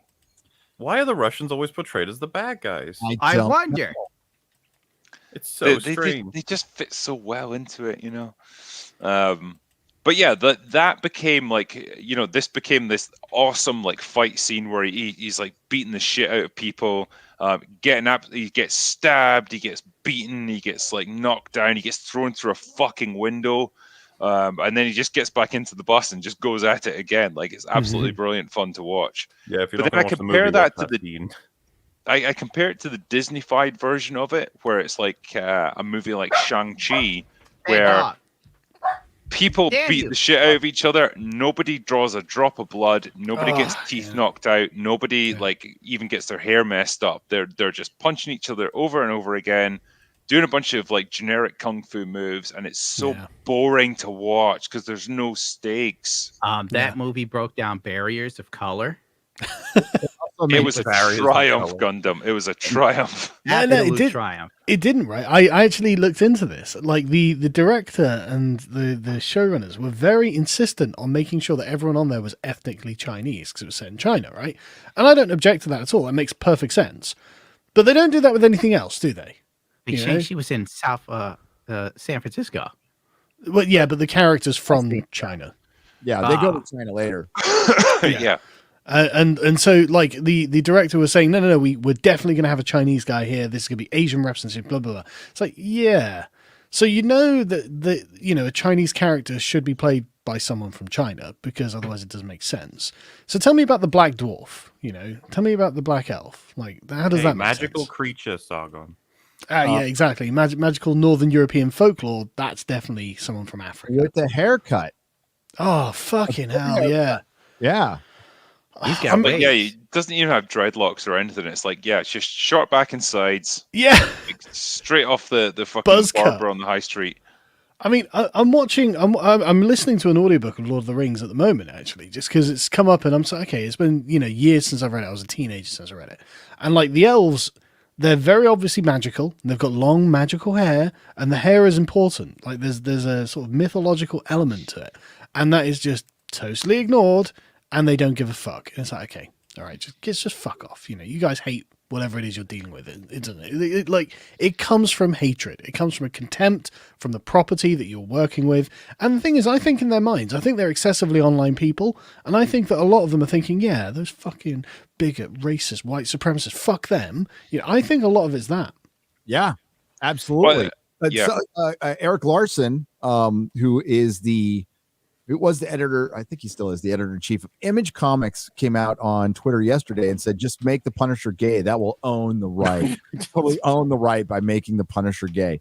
And then we had Michael Chabon, who wrote Picard, like admit that we put stuff into Picard to piss off trolls.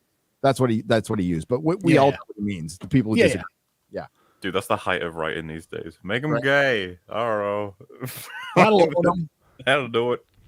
But doesn't that just show that it's not a commitment to the story in any way, shape, or form? It's about political activism. It's activism. That's all it is. And that's the people that they hire now. And that's the people that infiltrate fucking everything in Hollywood. I don't know how they managed to do it, but they have gotten themselves in there, and they are like a cancer within that industry. This is why the 40k stuff has been so much on my mind recently, because it occurs to me that they view 40k and Lord of the Rings as right-wing activism. Like, I don't think they can see it as anything else, even though it's not. It's a fucking fantasy game, you know. A normal person just play, oh, that's fun, that's a cool faction, or I like Gandalf, or I like Aragorn, or whatever.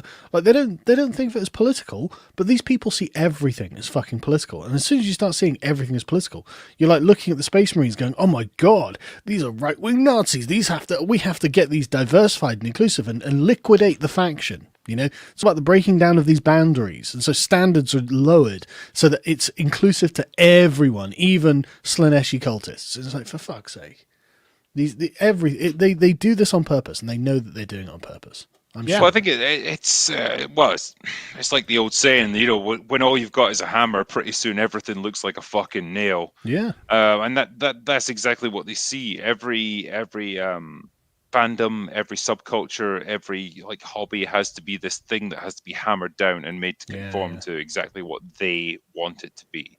And this is why I say, like, fucking gatekeeping is good. Yep. You know, like the moment someone comes in who wants to make these changes, who wants to try and enforce this shit on you, just say, no fucking way, sir. Fuck off. Yeah, you know, like, we're not here for you. Yeah. Yeah, no, that's exactly right. We're not here for you. And that's what annoyed me about this. Like, the Imperium is driven by hate, but we're not.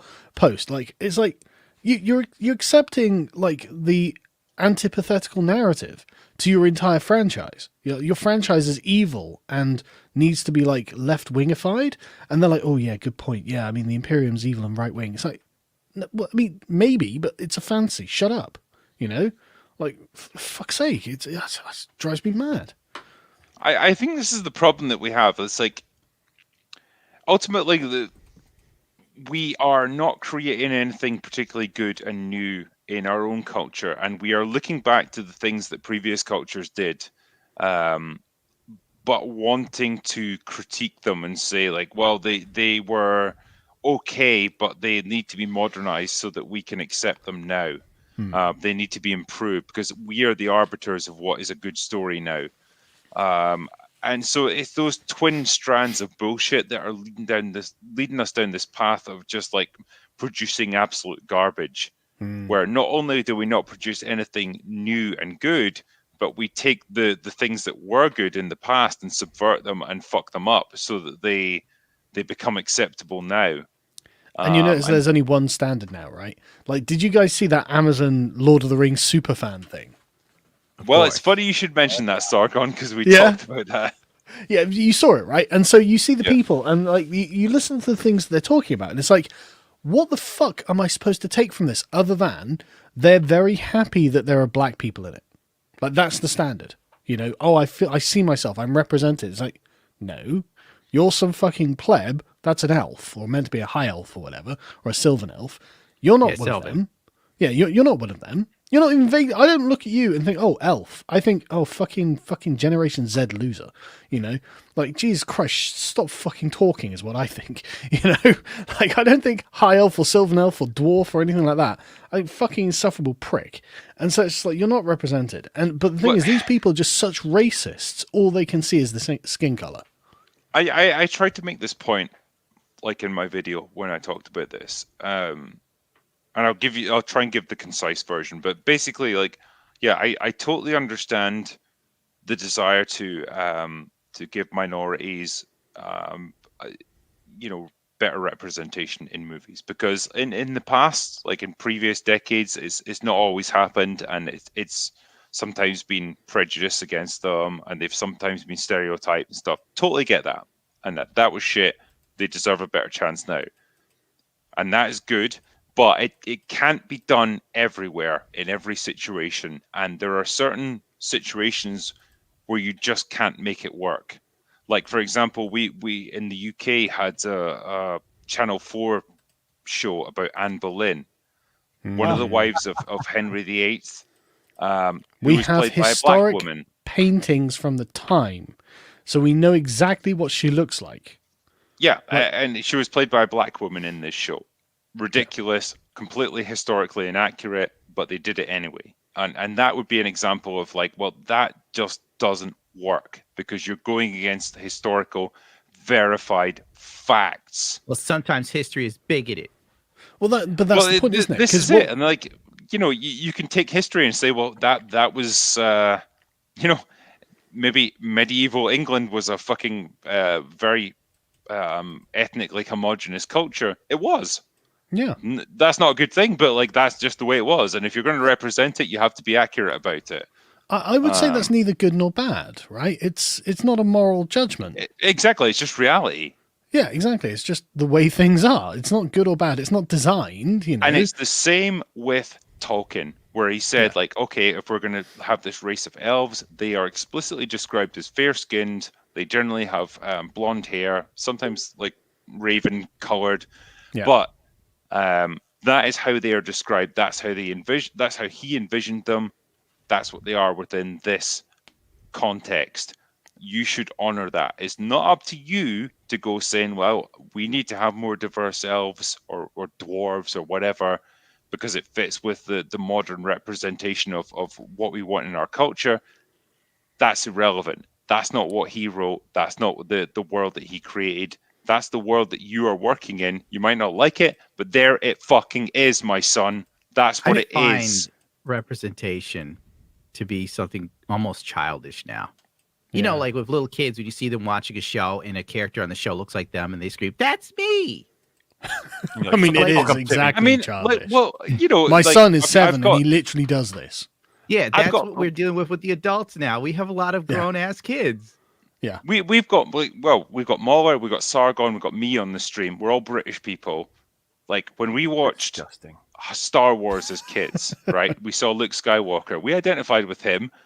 We weren't American or whatever whatever he's meant to be.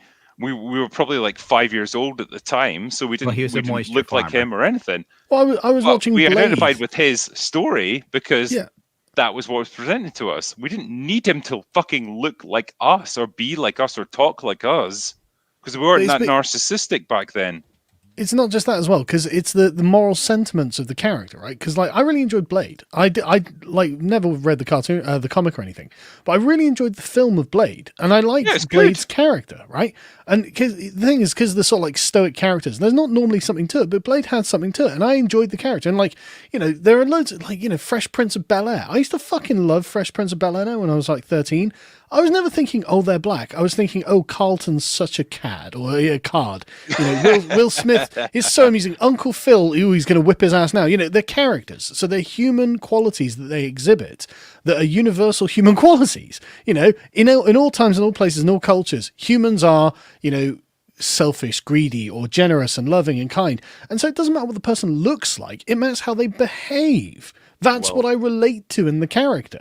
Well, I think it's Brit as well, especially with something like Fresh Prince. What you identified with was the class of the characters. Oh, yeah, it was very class conscious as well, actually, which is very interesting for an American. You had show. Phil and Carlton and stuff, like they're upper class. Yeah.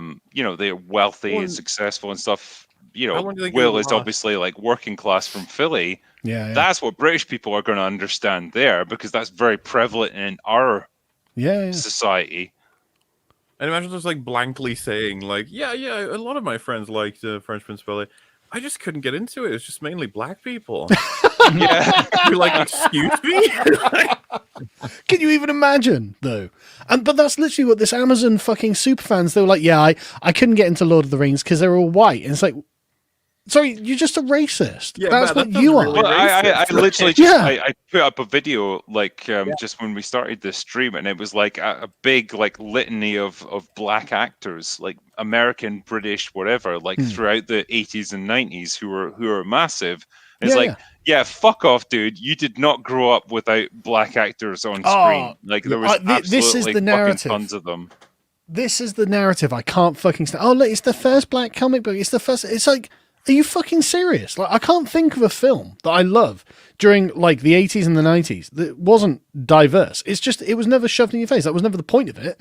It was just, I know you guys. There was a great quote, Sargon. Did you ever watch Red Dwarf? Yes, back in love Red the Dwarf. day. Well, Craig Charles had a great quote that just summed it up perfectly. He said, "Nobody talked about the fact that there was two black guys in the lead in Red Dwarf." I didn't. It's literally this second that has occurred to me that Craig Charles isn't white. I just never thought about it. I just never thought he was Lister. He's fucking Lister. People just saw Lister and the cat, two interesting characters. The cat's not even human. Like, the cat's literally the evolution of a cat after millions of years. And it's like, you but guys he's black. just No, don't he's not get fucking black. Zoomers He's don't a cat. acknowledge anything that's happened before they were born or before they can remember anything. Yeah, things just. I was actually gonna say it was pretty cool that Black Panther was the first black people on screen. There I you think, go. right? But seriously, this is kind of rocking my world, actually. Because, like, I mean, Lister was just a slob. Like, he's not black, he's a Liverpudlian. Like, Jesus Christ, he's the last man, like, fuck it, but he's black. It's like, no, that's not the interesting bit about his character at all in any way. The fact that he, from being a useless fucking slob who's like the cleaning crew on this giant mining ship, ends up as the last man on Earth, and then he starts having character development because he has to overcome challenges, and he grows morally as a person. And they're like, yeah, but you're black. It's like, oh, shut up. Fuck's sake. I love the fact that it was never ever mentioned in that show. It was never referenced as an issue or whatever. Like, it was just Lister was this slob of a character. That was all you all you needed to know about him. Perfect. They need to fix it. Remake Red Dwarf to act. Oh, yeah. God, no. And then you need to make sure that you let people know he's black, or else they'll find out 20 years later on some random show. Oh, fucking hell. Remake and it. they'll do it with a big Hollywood budget as well. It'll be CGI, and oh, God, the entire aesthetic of it will be ruined, man. Yeah. You need to step up, Senator. No. But this is the point of it, though, isn't it? It's the aesthetic. Because I've been studying this recently, and like aesthetics is like the feeling you get of the thing from the non-aesthetic components, right? So, like, if in this Henry VIII remake, Anne Boleyn was wearing a tracksuit, you'd be like, okay, this is taking me out of the time period. I feel like this is wrong. It's distracting me. It doesn't feel right. I'm not drawn into the experience of it. Because, like, the aesthetic is what happens in your head. It's your experience of things, how you interact with the piece of media. And the media itself, it doesn't matter. No one might watch it, but it's in your head. So the non-aesthetic media, like the aspects of it, create this effect in your mind. It's like a magic spell, right? And so, like, this Black Anne Boleyn, it's like, it's so, like, glaringly out of place, though, right? It's like, yeah, but I just know that wasn't the case. And so now, like, my expectations have been subverted. Well done. But, like, I can't believe that you're trying to recreate the world you're trying to drag me into. Yeah. Yeah. And and I know you're doing this deliberately. I know that the people who cast that woman were like, okay, well, we know what Anne Boleyn looked like, but diversity. So we'll have to find a woman from Africa to do it, or African heritage, because that makes sense. And it's like, okay, I mean, this is not only offensive, right? I mean, you're literally, I mean, if this was a movie about Shaka Zulu and they cast like, you know, a white guy to do it, Tom you'd Hanks. be like, yeah, Tom Hanks. Tom Hanks is Tom Hanks is not. Zulu. Yeah, exactly. They'd be fucking furious, and they always are when they say, "Oh, this is whitewashing. This is whitewashing. This is whitewashing." It's like, yeah, I agree with you. You know, you should get someone who aesthetically suits the role. You know, like Gundam. When they ask you to play MLK, is that going to be a suitable role for you? I mean, like, oh man, you know? it would be a bad casting, but I give it a shot. MLK has long, flowing black hair. This is what I was going to say as well. Like Sargon, like, you know, we have you know, like older classic movies like Zulu, where you've essentially got like white imperialists like fighting black African tribesmen. Oh, we need diversity in that. Can't be having the white imperialists fighting the black tribesmen. What we need is like United Colors of Benetton ads on both sides. Yeah, but this is a reflection of like a thing which actually happened, and it's not about like, and this is what I've talked about before when I've reviewed that movie. It was never about like portraying one side as inferior to the other. You know, they're just different cultures, and they both get treated with respect, with absolute respect, because like the Zulus are an enemy to be absolutely feared. But yeah, it's just a battle that pits one side against the other. And that's the thing in Zulu, isn't it? Like the Zulus are, as a faction, as a culture, are treated with a great deal of respect. You know, the representation of them is never derogatory. They are, yeah. Well, there's a great line from it where Michael Caine's character in it, he makes some reference to like cowardly blacks or something, like some really like racist thing that would have been around back at that time period. And there's one guy there who's an expert in the Zulus and how they fight their wars and stuff. And he says like, well, who do you think's coming to wipe you out? And I just thought that was a great line. Like he absolutely understands what a threat these people are and how dangerous they are as a military force. And he's like, yeah, they're absolutely going to come and destroy you. Incidentally, the British, when they're out there, the instructions to the regiments was to treat them like cavalry because they move so quickly through the across the terrain and stuff. Like there was genuine fear of these people. You know, they were very dangerous. You know, there was no like, oh, they're just inferior. No, they're going to kill you. So fucking be careful. You know.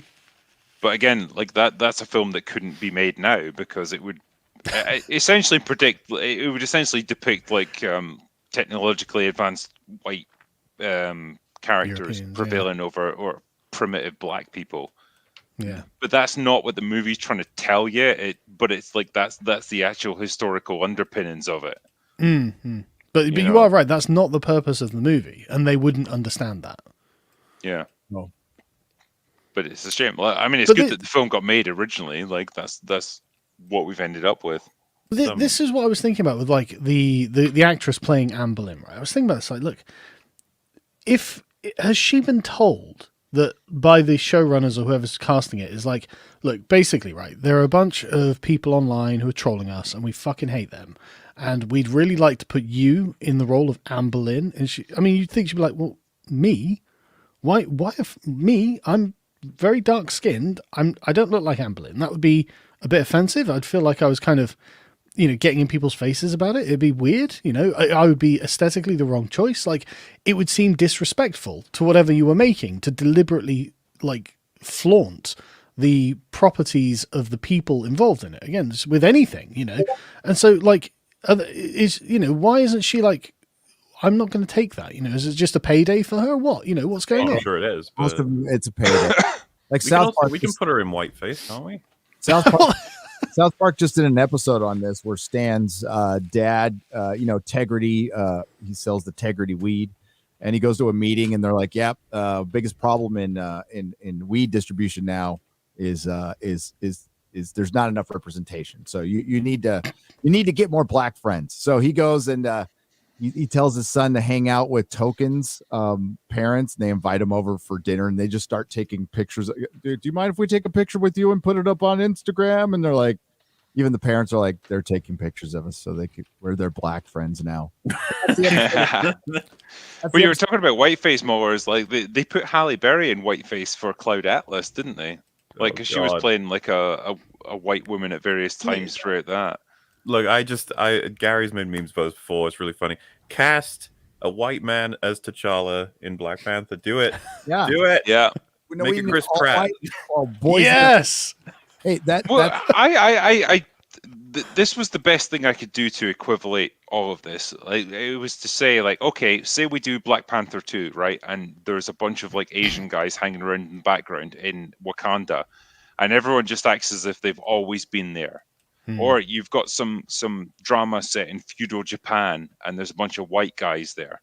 Yeah. Like, and everyone just like they're dressed in like Japanese clothing and stuff, and everyone just treats them as if they've always been Japanese. How would that look? What would be the reaction to that? Everyone would be like, yeah, this is fucking stupid. Like, this never happened. And yet, like, we're expected to swing that particular door in the opposite direction just because. Well, they present that we don't have culture. So like you can't be racist towards white people. Nope.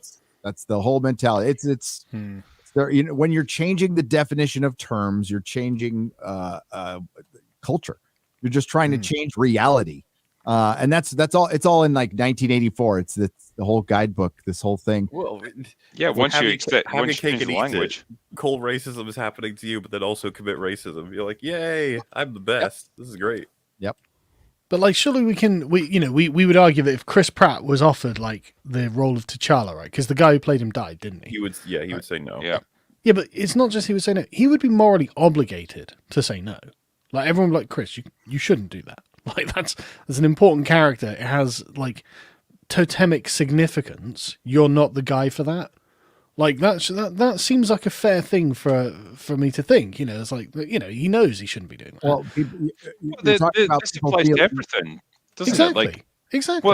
Well, look at Scarlett Johansson. She was supposed to be playing a transgender mob boss in some fucking movie. I can't remember what it was called. Yeah, but like, I remember. They basically petitioned that so that it couldn't get made, and so the movie never even happened because they didn't have her star power attached to it.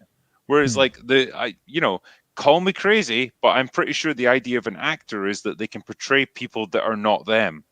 Sure, but like, there are physical limitations there. That's the problem. Like, you know, I think so. Yeah, like.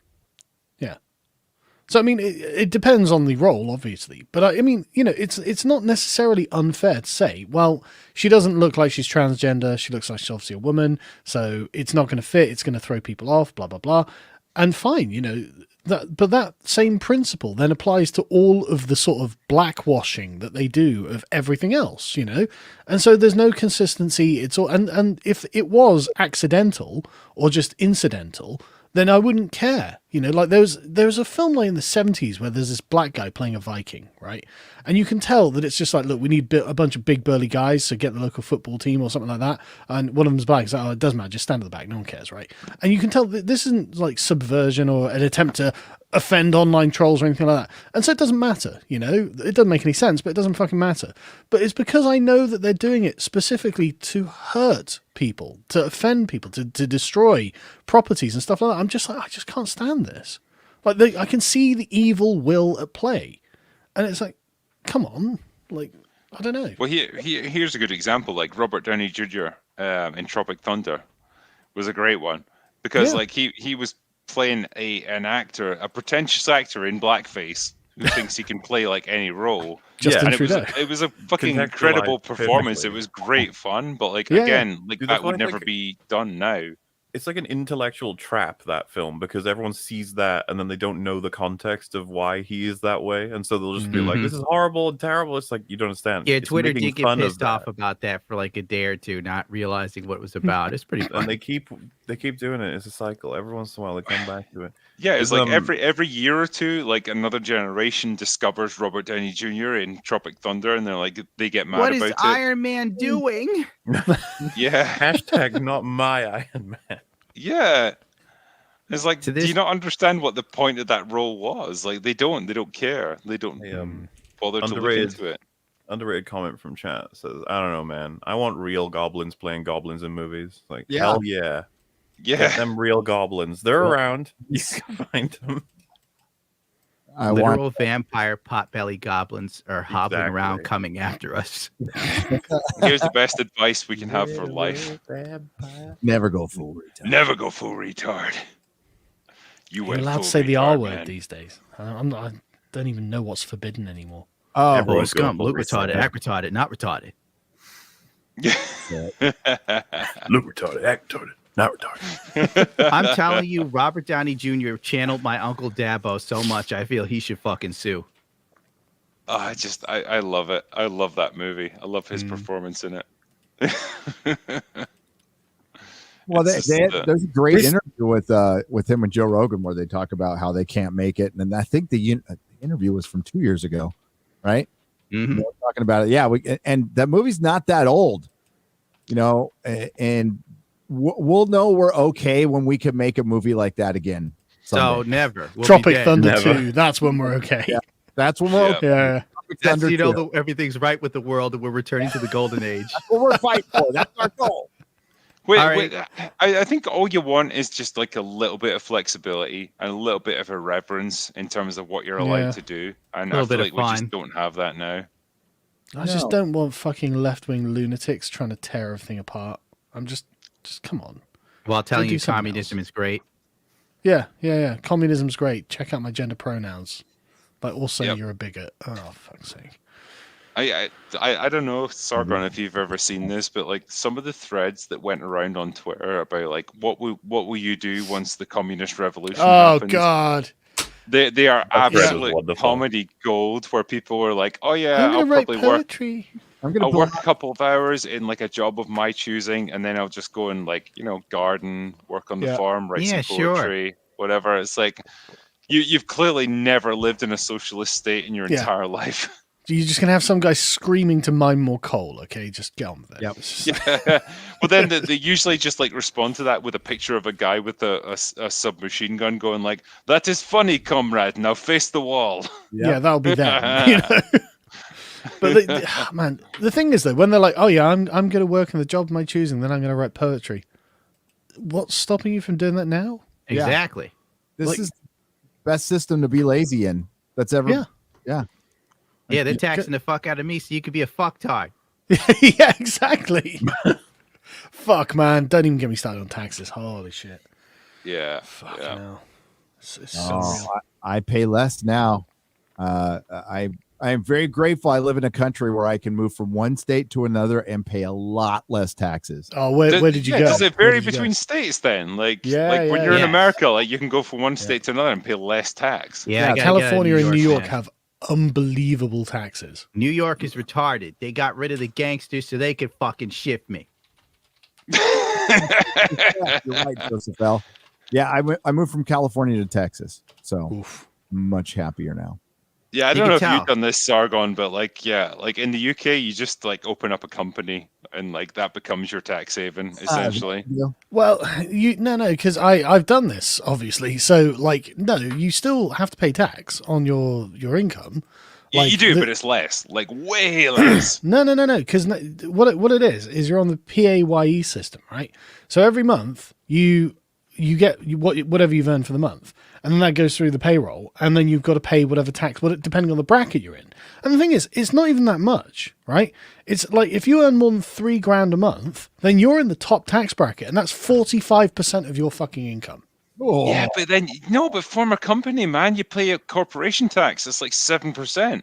Yeah, but you pay that on top of your income tax. Wait, only 7? No, yeah, but like all your money goes into the company account. Like you only take out like a small proportion of that. Yeah, but you can take dividends, but the thing is, I don't want to take dividends because like we're a new company. I don't want to, and then but they're taxed as well, and up to something like 15 grand. It's like a year, and it's just like we're just getting rinsed, man. Wait, only 15 grand? Before you have to start paying like huge amounts of tax on the dividends you take. You can take more, but then the tax rate just goes shoots up. My accountant's just like, yeah, there's not really a lot you can do. The government's fucking you. And then Boris is just like, you got shit, my man. I'm going to put you in touch with my accountant. Honestly, like, they can fix you up.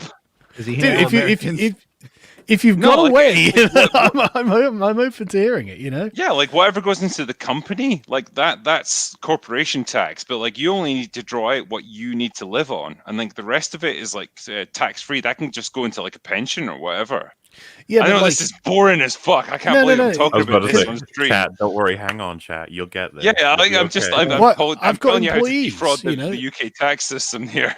Like I've got to pay employees, so like they've got a monthly set amount, so we just get taxed like we're a normal business, you know. Yeah, New York thinks I have employees, so they're dragging me over the coals. Let me keep. Yes, I've listed my Greyhound as an employee. It's like great. It's like it's like an extra 20 grand a year.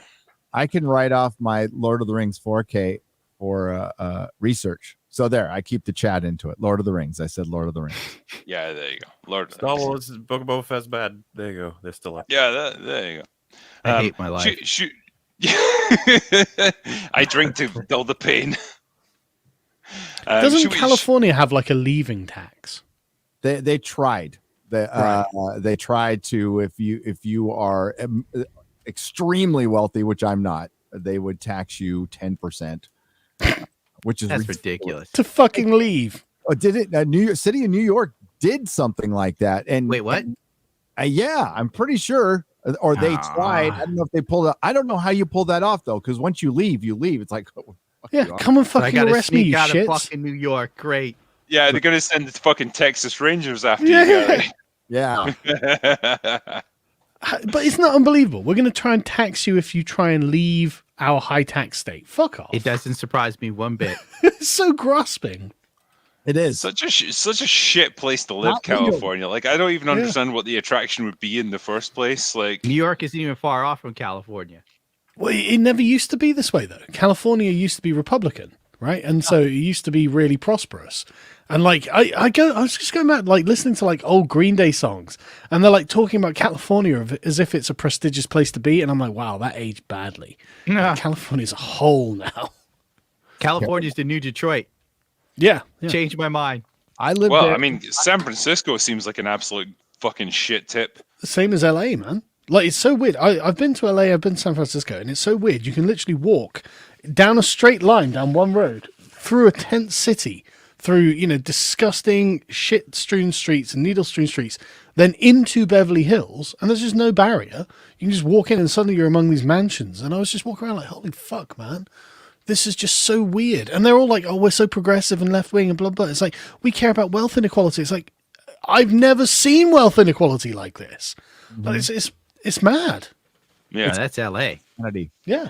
And that's just L.A. It's happening in San Diego. That's why I got out. Yeah, it's. See, at least in the UK, we cloak this behind the veil of like class and stuff.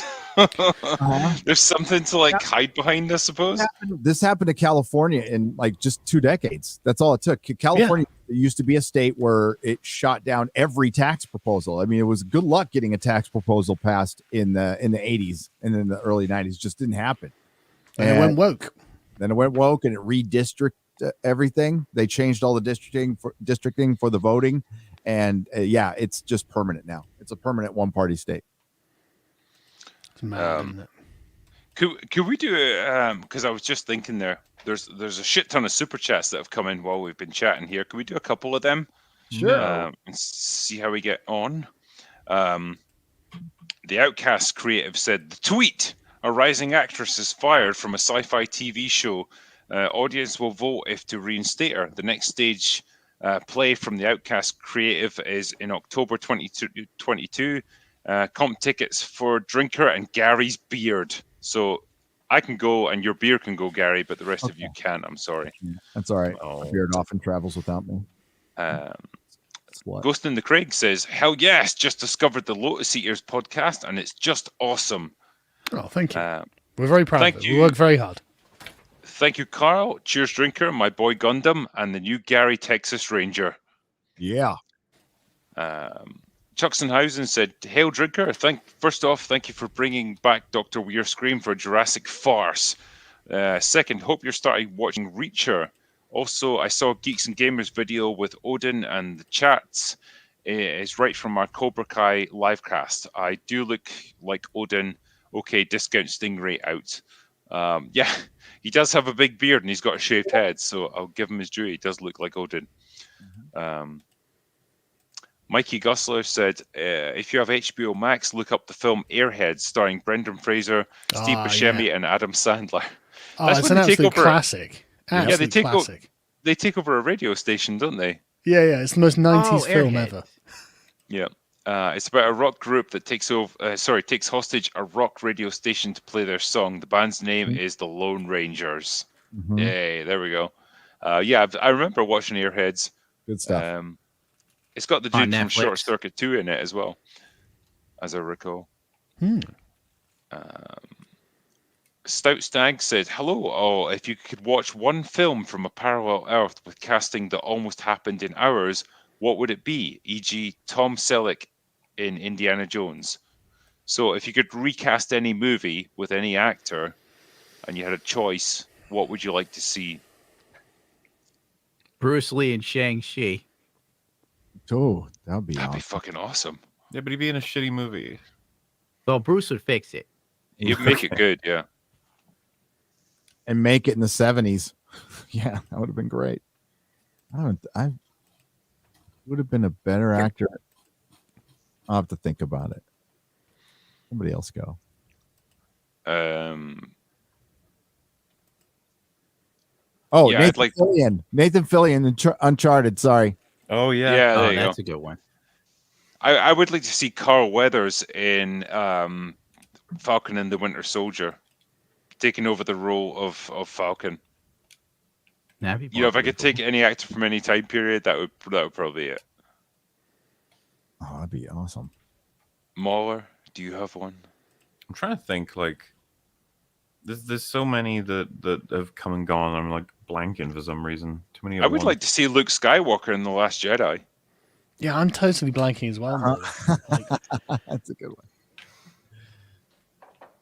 I don't want to see anybody I like Disney Star Wars. Oh, well, I mean, with the different script, why am I blanking on her name now? Damn it. I suck. Starbuck and Carl and Captain Well, a couple of people made this point, right? Because I put a picture of Jessica Biel on Twitter the other day, saying like, man, she was just hot as fuck in Blade Trinity. And some people said like, man, I would have loved to have seen her as Lara Croft. And the more I thought about it, the more I thought, yeah, that could work. Yeah, she could have done that. If she could have done a British accent, she would have been good. Actually, yeah, no, I'm going to stick with my Dirk Benedict playing Captain Marvel, playing the real Marvel. Fuck Annette Bening playing Marvel. Dirk Benedict. Yeah, I'd love to see him in things again. No, it would have been good. Nicolas Cage as Superman. Yeah, we never got it. I know, it never got there. We got so close. What could have been? What could have been? Charles Hurst says, "Hello, gents. Good to see you both. Drinker, thanks so much for giving a shout out to Blackadder Goes Forth on your Jojo Rabbit video. Such a great ending to our series. I get choked up just thinking about it. Yeah, man, that scene still has the power to move me even now. Like I watched that when I was doing my Jojo Rabbit review, and even then, brought a little lump to my throat. So fucking good. I have a plan to watch it again because I can't remember. Oh wait, Goes Forth, the final season when they're in like World War I trenches. Yeah, can I bring it up? I'm remembering now. Okay, I'm just a little baked. I can show it, but I have a cunning plan. Is it as cunning as a fox that went to school at some sort of cunning university? Yeah, like Foxford University or whatever. Yeah, and then they go up over the top, and then it goes into like a slow motion kind of shot of them just getting mown down by machine guns. It's just like horrific. But damn, like the point I was making though is that you can interweave comedy with absolute tragedy, and it somehow highlights both of them if you do it right. Like if it's well written. Yeah, and Blackadder actually nailed it. was one of the points that I think Jojo Rabbit was even trying to make as a film, wasn't it? Like that's what the last quote you see before the credits hit, I think, is regards that. Like, it's that film really does try to go to polar opposites in moments with tone. Yeah. Well, when you're watching that final battle scene and you're watching essentially children running into battle to get killed, that's a hard-hitting scene, and it ultimately it's a serious, horrible story, but wrapped up in a veil of comedy because it's told from a child's point of view, and I think that's what makes it work so well. Yeah, very well done movie. I give it credit for that, absolutely. Yeah, I recommend it. Go watch it. Yeah, if you haven't seen Jojo Rabbit, fucking give it a go. It's really good. I guess I'll give it a go. Yeah, I've never even heard of it. Really? Well, yeah, but I'm a dinosaur. Don't worry about me. Yeah. Sargon's got actual employees. It's me and a dog editing videos, and the city of New York is telling me I'm running a business.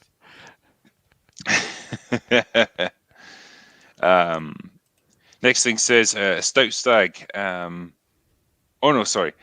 Unhinged said only the drinker and company can make my pants go this gooey. Well, what can we say? You know, we do our best. Nice. And I hope that's a lovely lady. Yeah. Only Tatiana has that effect on me. Samuel the Infamous says, "What are your thoughts on Terry Pratchett's Discworld?" The books are amazing. None. Yeah. The adaptations, not so much. Yeah. Gary, I've tried to love the Pratchett adaptations, but it was the same with the Good Omens as well. Good Omens was an amazing book, but the adaptation, and it's not in the casting was bad. It's just I don't know if that kind of humor translates well to the screen. You know, you can't capture the idiosyncrasies of the idiosyncratic nature of like Pratchett's writing, you know, because it's the way he plays with language in the sentence that makes the sentence amusing and charming. And you just can't get that in the film in on screen. So it's just like, I don't know. I just can never get into any of the adaptations.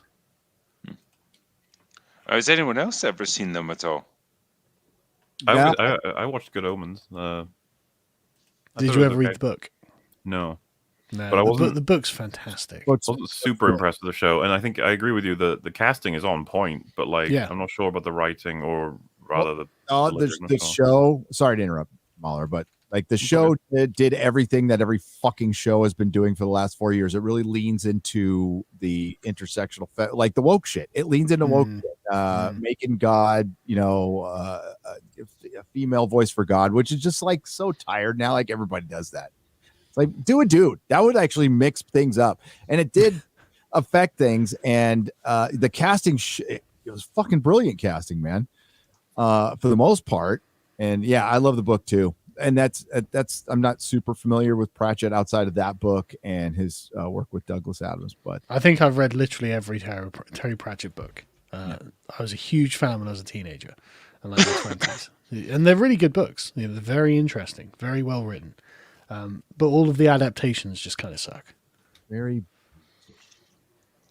like that. That's a compliment. Stone Mason said, "Happy World War III Day, everyone." Hey. It's also the day Elden Ring came out. Hooray! I'm glad I could be here to experience history with you gentlemen. Elden Ring and World War III. Perfect. It's a good day. In that order of importance. Hey, didn't George R. R. Martin? Is this the one George R. R. Martin worked on? I think he's connected to it in some way. Yeah. Like actually, since we're in the end times, is George R. R. Martin going to release Winds of Winter? No. even hell freezing over won't have that book come out. Like, nah. Yeah, he's done. He's done. We're not getting any more. He just signed on to do Marvel projects with that stupid effing. What the fuck's wrong with him though? Like, I don't even read the Game of Thrones books, and I'm annoyed at him for not finishing it. I'm annoyed at him too. Everybody's annoyed at him. Everybody's annoyed. Dude, Gary will know better than I will, but like there was a time where everyone was like, "No, he's doing it. He just needs his time. You know, and he writes it does." But at this point, everyone hates it. speaking from experience here, I know that writing a book is a freaking challenging prospect. And if you've got like 10 years of lore behind you and you've got lots of character arcs, weight of expectation. Yeah, it's a big job to undertake. But you know what? That's why you get paid millions of dollars to do it, George. Just fucking do it. Yeah, pull your fucking finger out of your arsehole and get it done. It's not that hard. You guys are going to end up like me, where he's just going to drop dead, and that's the end of the story, and all you can do is speculate. That's what I do with Berserk every day. I'm like, I wonder what Kentaro Miura would have done if he didn't die. Did he have a kid? No. So we're fucked. Did he have a girlfriend? Did he had like a team of people, but they're Japanese, so I think if they believe they can't recreate his magic, they won't touch it. Yeah. Which is that's honorable. I like that. Somebody better tell Nick Rekieta he died. It's a joke, by the way. No. Taker610 says, as long as someone tells Daddy Sauron to chill. Indeed. Brandon Hills said $5 for Drinker, $5 for Sargon for doing so fantastically in his debate with Academic Agent yesterday. I highly recommend it to everyone. Ooh, I'm going to watch that. It was fun. What were you debating? Yeah. Whether we should overthrow liberal democracy or not, and I was on the no side. Oh, right, okay. What was his argument that you should? Well, it wasn't terribly well constructed. It was just basically that, like, the idea of the sort of the sort of Enlightenment myth of the sovereignty of the people and all that. It's kind of it's just a myth, it's a noble lie that we tell ourselves. But then every other form of government is based on a noble lie as well. So it's like, okay, so it's not uniquely evil, and it's got advantages that I don't really want to give up because we do have some freedoms and we have some rights and legal processes and it's not perfect. There is lots of times where these are violated, but they're the exception rather than the rule. And in other systems the rule is that you don't have rights, and if you get some rights, that's the exception. And I think that we should keep this version rather than the other. Not that we're going to overthrow liberal democracy either. It's not going anywhere. It's going to exist in some form. So it was just kind of a speculative thing, really. No, fair dues. It was interesting though, and the thing is that the chaps I'm debating with are tremendously smart. They're tremendously well read. They're really clever, and so you've got to really be on your toes with them. Were they good faith debaters as well? Oh, absolutely, yeah. Right, I mean, so I'm they friends weren't like with them. Bosch or anything. No. I'm friends with them. They're good faith debaters. They're good people, and I just really disagree with them on like what is possible, really. Okay. The Funny Hatter says, Happy World War III. Yay! It's awesome. Claudia Rogajan says, you're not actually an alcoholic, are you? I mean, I don't know what you want me to do, man. Like, I've been literally drinking through it this entire stream. The fact that your show shows up on time is a clear sign that you're probably not a good alcoholic. I was 2 minutes late, to be fair. So, can you even hear his accent? Jesus. Have you heard? Yeah, right? Oh, I have to do the prove to you. Yeah. What more do you want from me, you fucking prick? Like, if he was pissing on himself in the background on the floor, then people would probably believe it. Yeah, I just tried to keep up some kind of appearances, but Jesus Christ, it's been a rough week for me, man. I'm not gonna lie, I've been pretty ill this week, so fucking hell, I'm taking a break. If he did piss himself, then people would just write in chat, I think he has a problem, he should stop. So you can't really please anyone. No, you I can't. know, yeah. It's like, do I stop or do I keep going? See where this leads me. Yeah. Jeff Yang said, if you can personally reboot and save or not ruin a franchise of your choosing with full artistic control, what would it be? Drinker and Mauler, though. So, like any franchise we can pick and save, what would we do? I think we've talked about this before. I usually end up, I think, opting for Star Wars because it seems to have had the biggest cultural impact. Though, if it's Star Wars Mauler. Hey, God, there's plenty of options. I would even consider Doctor Who, even though I'm not really into Doctor Who that much. It's just that which one would benefit the most people, and it just seems like Star Wars had the biggest appeal out of the lot that have been destroyed. Does it have to be one that already came out? You there and say Star Trek did. I think it was better for humanity. Oh, that's a good one. If I could save Star Trek, yeah, I would erase everything that happened from 2009 onwards and just be like, yeah, this is kind of done now. Not Just only leave it. erase it, but you have to like erase the people that would ruin it. We have to I take could that do next that step. as well. J.J. Abrams, I'm sorry. You gotta go, bud. Goodbye. Given the way things Alex are going, Kurtzman, sorry, man, I'm going to have to erase you from existence. It's like that dude from fucking Red Dwarf. Snapping because I was getting rid of J.J. Abrams' Thanos, dog. Yeah. If we just keep J.J. Abrams from being born, we can. That would save a lot of franchises. Seriously. That's our I've invented a Avengers time Endgame. machine. Oh god, are you going back to kill Hitler? No, I'm going back to kill J.J. Abrams. We've done more good there. It's like T2 where we turn up at his house or something. He's just like, why are you doing this? It's like, it's because of what you will do, JJ. Yeah, it's like, I'm not going to let you do it. Oh god, do I become a dictator? No, worse. Far worse. You write Star Wars shittily. I honestly would like to put it to you guys. I'm going to put this to the panel, and I want you to consider this question in an honest sense, like, okay. In an honest sense. If you, in honest sense, I've had quite a bit. If you had to assess J.J. Abrams as a person, in terms of his intent towards like fandoms and franchises and stuff that he's given, do you think he's he wants to subvert it, or do you think he's just a guy who's doing his best but he's fucking incompetent?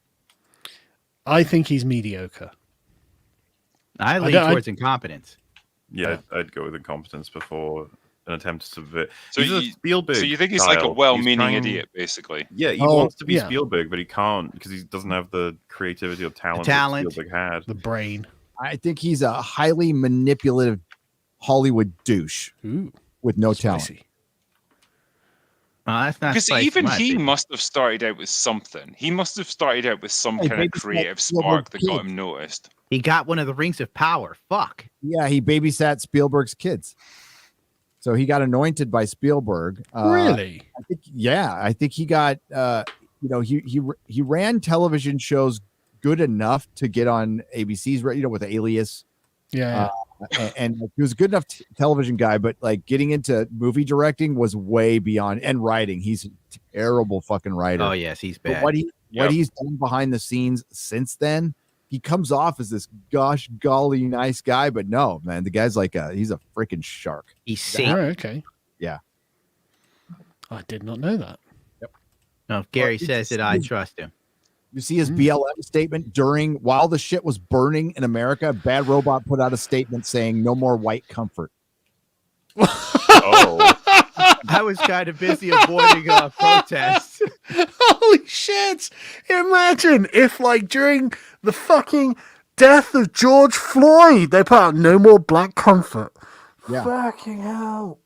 Yep. No white comfort. Like, motherfucker, you make comfort. That's what you're a leisure item. What the fuck you think you are? We need to be comfortable to buy your garbage. Crusader for Justice. Also, watch my movie. Yeah, exactly. What a piece of shit. They're all pieces of shit. I always saw him as like a harmless, useless idiot. Well, maybe not harmless, but like almost like he kind of wanted to do his best by a franchise, but he had no creativity, he had no like original thought in his head, and we ended up with the garbage that we got. That's how it came across to me too. But yeah, like that's just my surface level impression of him. I don't know what he's like behind the scenes or anything. He was handed Star Wars, and all she had to do was one thing: put Han, Luke, and Leia in a scene together. And fucking idiot didn't do it, and he didn't do it on purpose because he's like, well, it was him and Kathleen Kennedy's ideas to spread it out. So we'll make each 3 movie focus on one. The first one was focused on Han, second one Luke, and then the third one was supposed to focus on Leia. And then we'll introduce our amazing characters that everybody's going to love. By the third one, everybody will have forgotten about Han and Luke. And we'll be able to get our message across. Didn't work out, huh? Didn't work out. God, Kathleen Kennedy is just the worst thing that's ever happened to filmmaking. Yeah, I mean, again, isn't the it a shame accolades that they put on her? It's like, she's responsible for like all these like amazing Spielberg movies, like the Indiana Jones films or Schindler's List or whatever. Yeah. It's like she didn't fucking produce them. Like But isn't when you that put shame? someone like Spielberg in charge of it, it's like you just have to sit back and just let it happen. Yeah, you get him his drink. She was screwing their friend Frank Marshall. And Really? Yep. They're married now. Frank Marshall was a producer of Raiders of the Lost Ark. He's in the scene where Indiana Jones fights the big bald German guy at the plane. He's one of the pilots. Pat Roach. Throughout. Yeah, Frank Marshall was their boy. And But I mean, like, she's literally ruined the most popular film franchise of all time. Yep. Well, she's got plenty more to go, Sargon. Because she's It's not the end. There's plenty of like male heroes that used to be awesome that she's gonna fuck over. We say her way out in the my door. country, to give a woman power is like to give a gun to a monkey. Yeah. Oh, Gundam, man. Can we do a stream at some point talking about the Pokimane fucking makeup-less face? Maybe. In the She's sense of made I more don't feel money like than having... you will ever see in your There lifetime, is Sargon. there is just so much there. It's just like, ladies, have some fucking humility. Ugh! It just you're a fucking solid 5 out of 10. You know? I gotta give it to her. She at least knows how to make herself look better with the makeup. There's so many women that haven't got a clue. Yeah, she does. The trans community doesn't seem to understand makeup either. But it's just like you're playing life on the easiest mode. It's like, what can you do? Well, I can literally just paint my face. Mode. I call it God mode. Yeah. It's literally like you are literally nothing fucking special. You know, there is nothing redeeming or impressive about you except your painting skills, which are fucking incredible. And I'm going to put them to work on my dreadnought. You know what I mean? Like, and then this face makes more money than you ever see. It's fucking hell, just and she's not the only one either. You know, like. That's not even the sort of thing that you should be bragging about. No, I would awful. never. If a man even if some in in some crazy alternate reality where I was like super handsome and it's like I was making money from just doing that, I would never brag about it and say like, "Hey, this intrinsic shit that I was born with. Hey, I'm making bank because of this." Well, that's because you're a man. But she's not even born with it. That's the thing. It's fake. You know, she's got filters, she's got makeup, it's all fucking fake. And she's so arrogant. She can just put out a picture going, look, I'm actually really fucking plain, and you're still going to throw your money at me, you stupid fucking Sims. And it's well, I think she was like firing back at people saying she was plain looking. That's what's because people have been roasting her for a few weeks fucked. now. And she just had one of those breakdowns, that women do when someone doesn't rub their belly right for a little while, and it's just like bang, bang, boom, she flies off the fucking handle. Like everybody gets hate messages. I get them all the time.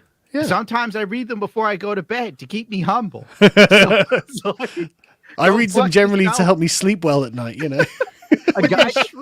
A guy gets called plain, and he just thinks, "So I have a chance." Exactly. We called plain. It's like, well, I didn't get called ugly, so step up, man. Right on. Thank you for the compliment. Yeah. You roll with it. Whatever. Fuck it. The fact that anyone's wasting their time to tell you you're a piece of shit means you're killing it versus them.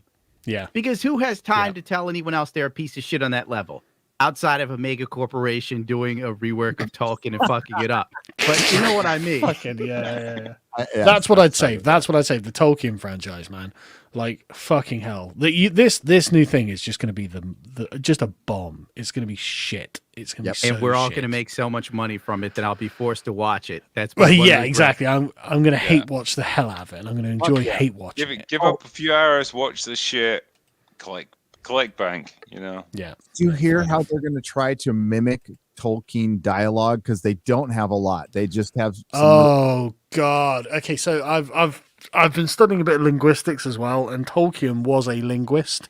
And so if they don't have a professional who genuinely cares about Anglo-Saxon as a language, an ancient dead language, they're not going to do a good job of it, because the sentence structure that he uses is in ancient Anglo-Saxon, basically. And there's also a certain sort of set of words that you use that are the words that essentially have fallen out of modern lexicons, right? And it's like when Sam calls Frodo master, right? That in the context has like deep relational meaning, because everyone's like, oh God, it makes it sounds weird to a modern ear. It's like, what, you slave or something? But that's not what the word means in the setting that he's created, because mimicking like the old Anglo-Saxon mead hall, where you know, being outside of the mead hall is a tremendously terrible thing. And so you're cold, you're alone, you're lost, you know, and so having that kind of relationship is important. And that's why Sam cherishes it. Right. And if they don't understand all of this, which I'm absolutely certain they're not going to understand, they're going to fuck this up. It's going to be glorious. This is a time where we got rid of the master and slave program in computers. Remember that? Fucking hell.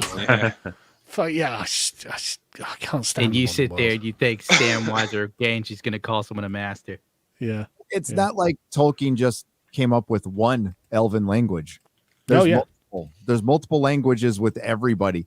It's and so the way they're going to reinterpret it is they're going to repurpose his dialogue in some cases, and then they studied some biblical verses for others. Oh God, I can already feel how shit this is going to be. It's going to be. There's going to be like some like Marvel-esque snark in there, isn't there? Oh no! You can tell that's exactly what they're going to do. I hate this so much. This fucking every fucking snarky Marvel character, right? It just, as soon as they start being snarky, I think, right, you're not in danger. You're not in danger, and you don't think you're in danger. The character doesn't feel the danger. That's why they're being snarky. Like they I hate it. Yep. No, that's absolutely. They can't have you feeling. It's almost algorithmic the way they write. Yeah. Yeah. There's like, well, we can't have the customer or the consumer feeling nervous for longer than 3.5 seconds. They can't have an emotional connection to the circumstances of the characters. They need a and that would be dopamine hit terrible. within this time. Exactly. Yeah. Or we might make them feel uncomfortable, and we can't make the consumer feel uncomfortable. We might give them an emotional experience during this movie. We can't have They've that. got to consume. Here's one from Michael Storm. A super chat said, "Hello from Bulgaria. I'm worried that my country might be dragged into the Russia-Ukraine conflict, and while COVID never scared me, this terrifies me." Yeah, if I was living in Eastern Europe, I'd be worried right now. If I like the America is the problem here, and it's Joe Biden that's the problem here, right? Putin's a strong man. What the Americans need to do, and I think they would be justified in doing, saying, look, you've just invaded a friend of ours, an ally of ours. You're not a member of NATO, but it's still an ally. We're going to come and fight you. You know, it would be totally justified for the Americans to put troops in Ukraine and drive the Russians out. Like, why wouldn't that be justified? No, I don't think they could. The best they can hope for is to, like, they've got the Baltic states, which are already members of NATO. Yeah. Put a shit ton of troops there that are in NATO uniforms, so you know exactly who they are, and just say, like, if you invade these, that's a declaration of war. You can't now move into Ukraine and say, well, this is our sovereign territory. We never owned it. They weren't a NATO member. We don't have claim over it.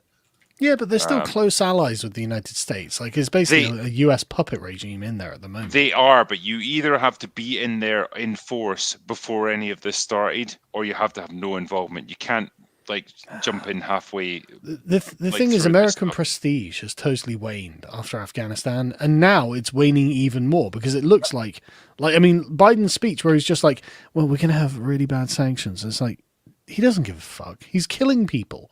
Like, you've got to go in there and shock and awe him, you know, and that make the Chinese realize that America still has a giant fucking military. You know, it's fine to defend a country that's just been invaded. That's totally morally justified. You know, no one's going to complain you're killing Russians. For fuck's sake, go and do something.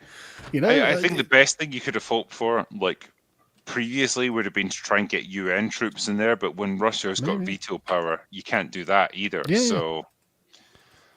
But the Russians are the aggressors. Like, you don't need any more casus belli than that. You know, look, you've invaded. What are you going to do? Complain that we fought you because you invaded this country? Shut up.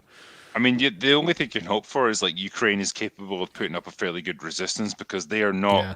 They're not Afghanistan. They're not some, like, fucking podunk country with, like, no military infrastructure. They are pretty well advanced, like, you know, military. That's got decent technology behind them, so they can actually put up quite a resistance. V's messaging me and letting me know that the Romanians have stolen a Ukrainian jet. Apparently there's a Ukrainian plane flying over Romania, and so they made it land, and now they've got it. It's like, what? Why? I mean, you know, profiteering. I don't know. Well, yes. Everyone's got a stake in it, I suppose. I guess they do. Yeah. Well, here's a great one. Kyle said, Putin has liberated Chernobyl. Yeah, you're welcome to it, mate. Yeah. Well, we have such people a on mess. Twitter saying that this will be a great re-election for Biden. Really? In Biden one stands way, by. Well, did us- assuming he does nothing. something, he's not going to. The I Russian sent you a tweet, dictator Frank, invades you a gotta country. see this. Yeah. In one way, Putin did us a favor. Historically, every president running for re-election during the war has won.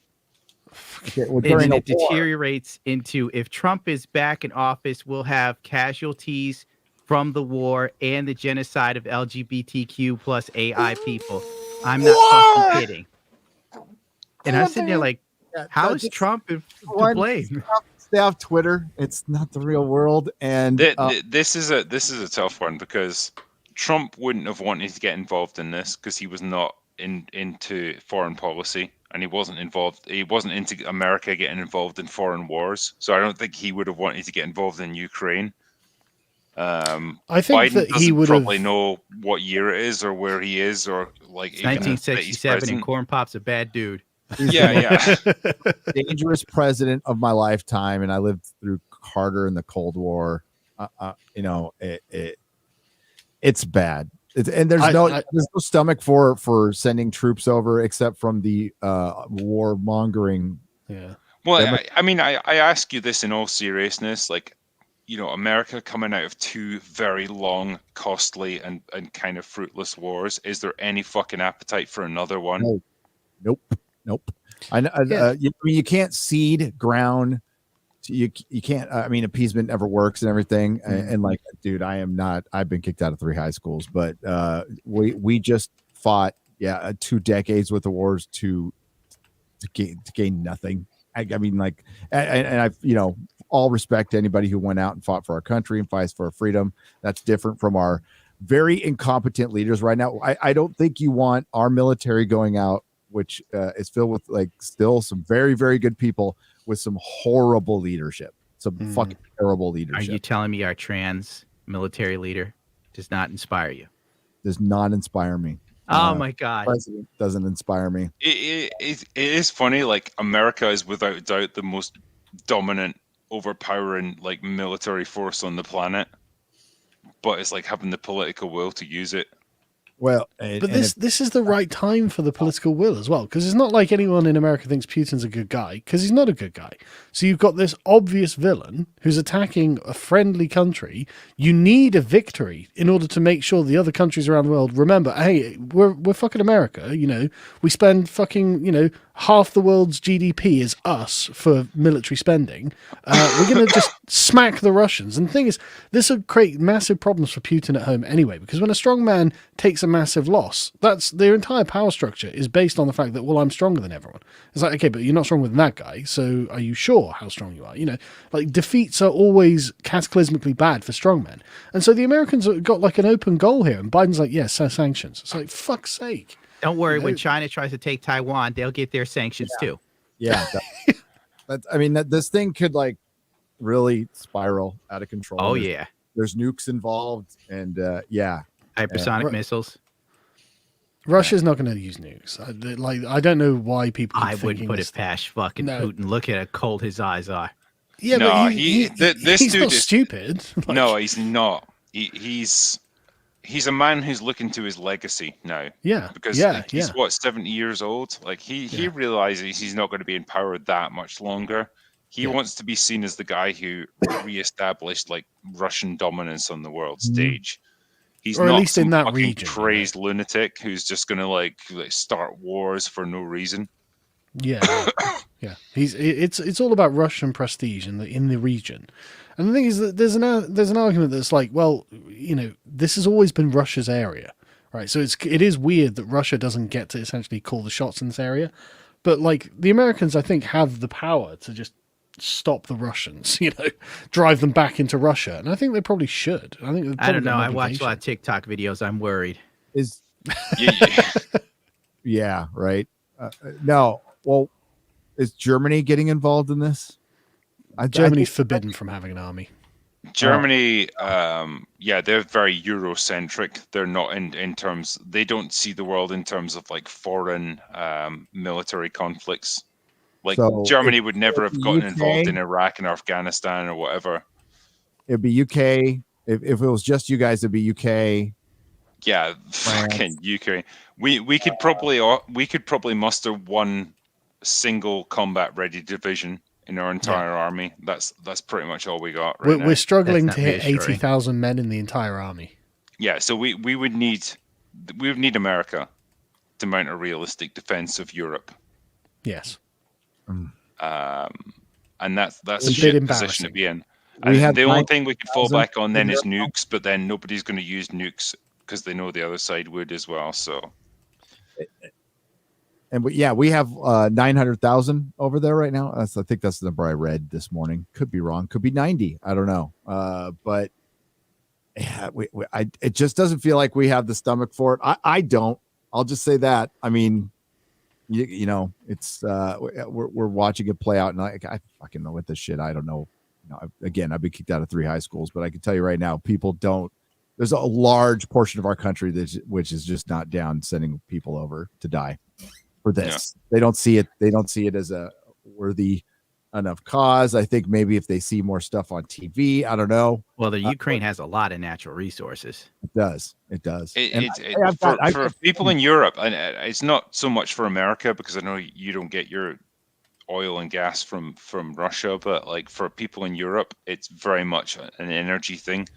A lot of like the energy that we consume comes from Russia. I think we get some. Well, I know we still get it from the Middle East, which we don't need, and I think we get some. But don't quote me on that. Joe Biden's green policies, though, working great. Dude, we're winning. Disaster, and that's why he went in because he just was staring at Biden. It's like, why wouldn't you? You know. Tell you what, I'm going to finish up on a light note here. Return Patrick to normal. Mulligan asked us, said, "Hi gents, talk about how awesome Vi was in Arcane." There we go. That should be an easy one for us to do. Well, Vi was great, but I didn't like the character redesign, I should say. They made her very lesbian-ish. Like you look her up in League of Legends, she's haircut. hot. Yeah, no, I liked her character. I liked her relationship with Jinx. I thought she was interesting. I like the fact that she really actually takes a beating in the course of the show. She's not an invincible, unstoppable superhero. She actually can get hurt, and she's kind of vulnerable like everyone else is. I liked her. Yeah, I like that she's a brawler, brought up by Vander, and that he tries to impart the same lesson he learned so long ago, which the further you go, the more people you hurt, the more you respond violently, the more violence is encouraged. And it's not until the last episode where she beats the fuck out of Savika that I think she gets closure for what happened to Vander. There's a lot of good stuff for what happens with Vi throughout the season. I don't know how many people pick her for a favorite because of the fact that other characters are in that show who are really fucking good. But I mean, if I had to pick, I would say probably Silco or Jinx would be my favorites personally. They're my 2 favorites, yeah. Yeah. That's not to take anything away from Vi. I think when you've got the protagonist, you've got more of a weight on you to make them relatable and likable to everyone. Whereas when you've got an antagonist like Silco or Jinx, to some extent, you can just take more chances with them, and they end up becoming more interesting because of that. Apparently, Kiev's being shelled by the Russians now. Shit. So I'm telling you, the American military should be in there right now. All right, I'm going to go call Biden and let him know what you said. Yeah, good plan. Get my. What? Sargon's on the phone. Oh, thank God! I had no idea what I was doing. I mean, the guy who serves me my ice cream? They're not getting bombed. They're not getting bombed by aircraft. They're getting shelled by artillery. I think it's actually aircraft, but same difference, right? Well, I mean, artillery would mean they have military units within 10, 15 miles that they can hit them with an artillery range. Aircraft means they flew over from Russia. Yeah. Hard to know, to be honest. Hard to know because it's fog of war and all that. But but there's explosions in Kiev, so the Russians are, they seem to be taking this pretty seriously. So, what's your take? Do you think they'll move to take over the whole country? Oh yeah, it looks like this is an annexation project. But the thing is, I don't even know why Russia. I mean, I assume it's just Russian pride basically that's driving this, because like Kiev's huge, right? It's a really big country, all things considered, and it's full of what I'm going to honestly term neo-Nazis. Frankly, there are loads of like actual Nazi groups that operate in Ukraine, like ultra-nationalist groups, and these people are going to be guerrilla terrorists for decades.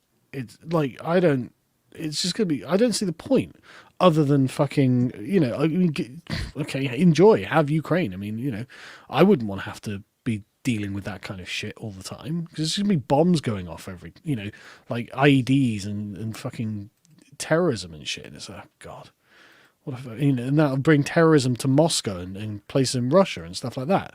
It's just like, it seems like a massive, insane vanity project, but like, what do I know? I genuinely don't know what the plan is on this one. I mean, it's not like I'm a fucking movie reviewer on YouTube. What the fuck do I know about global politics? I'm not going to speculate on this stuff. I guess they've been building up to this for a while, but to me, it just seems like it came out of nowhere since Biden brought it up a couple months ago, something like that. They've been massing troops on the border for a couple of years now, but it's always looked like a play, like just to wind up the West and make us paranoid. But I mean, he's gonna pull the trigger and fucking, for like 4 different prongs, he's gone for it. So it looks pretty fucking serious. Yep.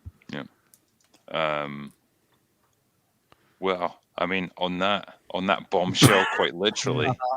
Yeah. I think we might finish it up tonight. Because that way you can all play Elder Ring. Exactly. Yeah, I know, Mahler, you're quite keen to get going on this shit. Yeah, well, I'm gonna go live as soon as we're done here, pretty much, and play Elden Ring. So everyone go over to Mahler's channel and watch him play Elden Ring. Well, I was actually, it's pretty much just like it's just gonna be me playing a video game. I'm probably not gonna talk about things that are very serious. I'm probably just gonna talk about nerd shit. So if I think that's probably, people would appreciate that. You know what? Like that's what we could all do with this, a little bit of escapism. But yeah, like in terms of what we've done here, like honestly, I want to say thanks to all my guests that have come on tonight. You guys, as always, have been great. I appreciate you coming on, giving up some time to do this. Gary, Sargon, Gundam, you guys fucking rule. Mahler, you're acceptable as well. I'm alright, I think. Yeah. I score a good 4 or 5-ish. Yeah, you're right. You're great every 3 or 4 years when you release a video. Well, you know what? March 4th, new one's coming out. March 4th. Yeah, March I'll put it in my 4th, everyone. fucking calendar. Hell yeah!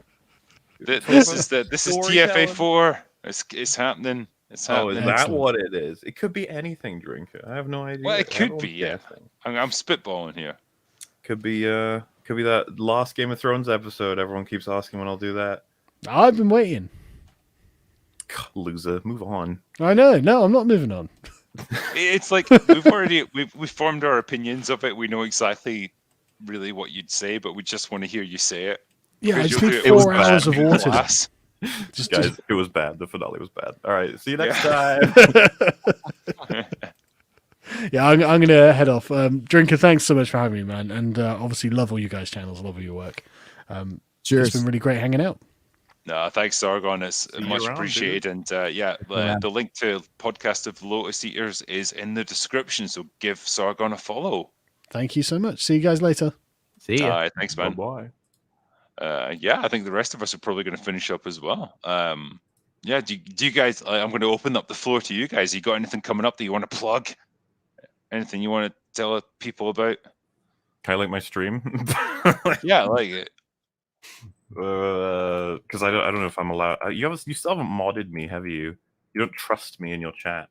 I don't fully trust you. No, that's fair. Always I don't even trust me. I haven't seen your face, so I don't trust you. I mean, it could be anybody. I could be a goblin person. You don't even know. Yeah, you could. Yeah, a goblin. If it's weird. I'm going to be hanging up action figures and hanging up more action figures and doing Friday Night Tights tomorrow with somebody there, and Oh man, I hope I'm invited. yeah, and Adam friended in Mahler. I think Jeremy might make it, might not make it because he's driving to Atlanta or something. But yeah, who knows who will take his place?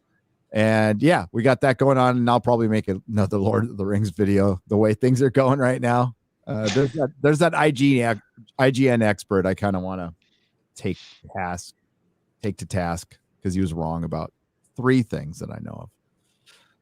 That's all. Nice. Thanks for having me on. It was fun. Yeah. Thank you, man. It's fucking awesome when you show up. It's great to be able to have you on. Gundam, do you have anything coming up that you want to make people aware of? To quote the Joker, do I look like a man who has a plan? The answer is no. I've got nothing. I don't know what the hell I'm going to be doing anytime soon. Right Maybe now, that's your plan, that you don't have a plan. Well, you can't plan for anything. The world's unpredictable. Now, I'll probably take a nap, a fat dump. Yeah, probably do some painting. That's probably about all I got going on. Maybe a stream on Saturday playing Elden Ring poorly. Who knows? Nice. Sky's the limit. Sky's the limit, baby. Well, for me, I'll probably do like a super chat catch up on Sunday just to cover all the super chats that have come in on this stream. I know I was never going to get through them all tonight, but they're very much appreciated as always. But I will absolutely answer all of them. Hopefully, Muller might be able to join me as well if there's ones addressed to him. I should be able to, yeah. Yeah. In between, I might try and do a bit of Horizon Forbidden West, like stream a bit of that. I've been playing that fairly steady for the past week or so. What's that, sorry? No, I'm yelling at the dog. Oh, okay. Yeah, so that's been going okay. And yeah, otherwise, my next video will probably be on The King's Man, which I kind of enjoyed. So yeah, I've got a lot to say about that one. But yeah, I think that's kind of all I've got at the moment. And I think that's all that we've got collectively as a group. I just want to say thanks to all you guys that have tuned in for the chat tonight. Thank you for all the great super chats. And thanks for the mods that have done all their usual awesome work. You guys are very much appreciated as well. I know you've got a fucking hard job ahead of you, but yeah, thanks for doing what you do. So yeah, that's all we've got for tonight. So we're going to go away now.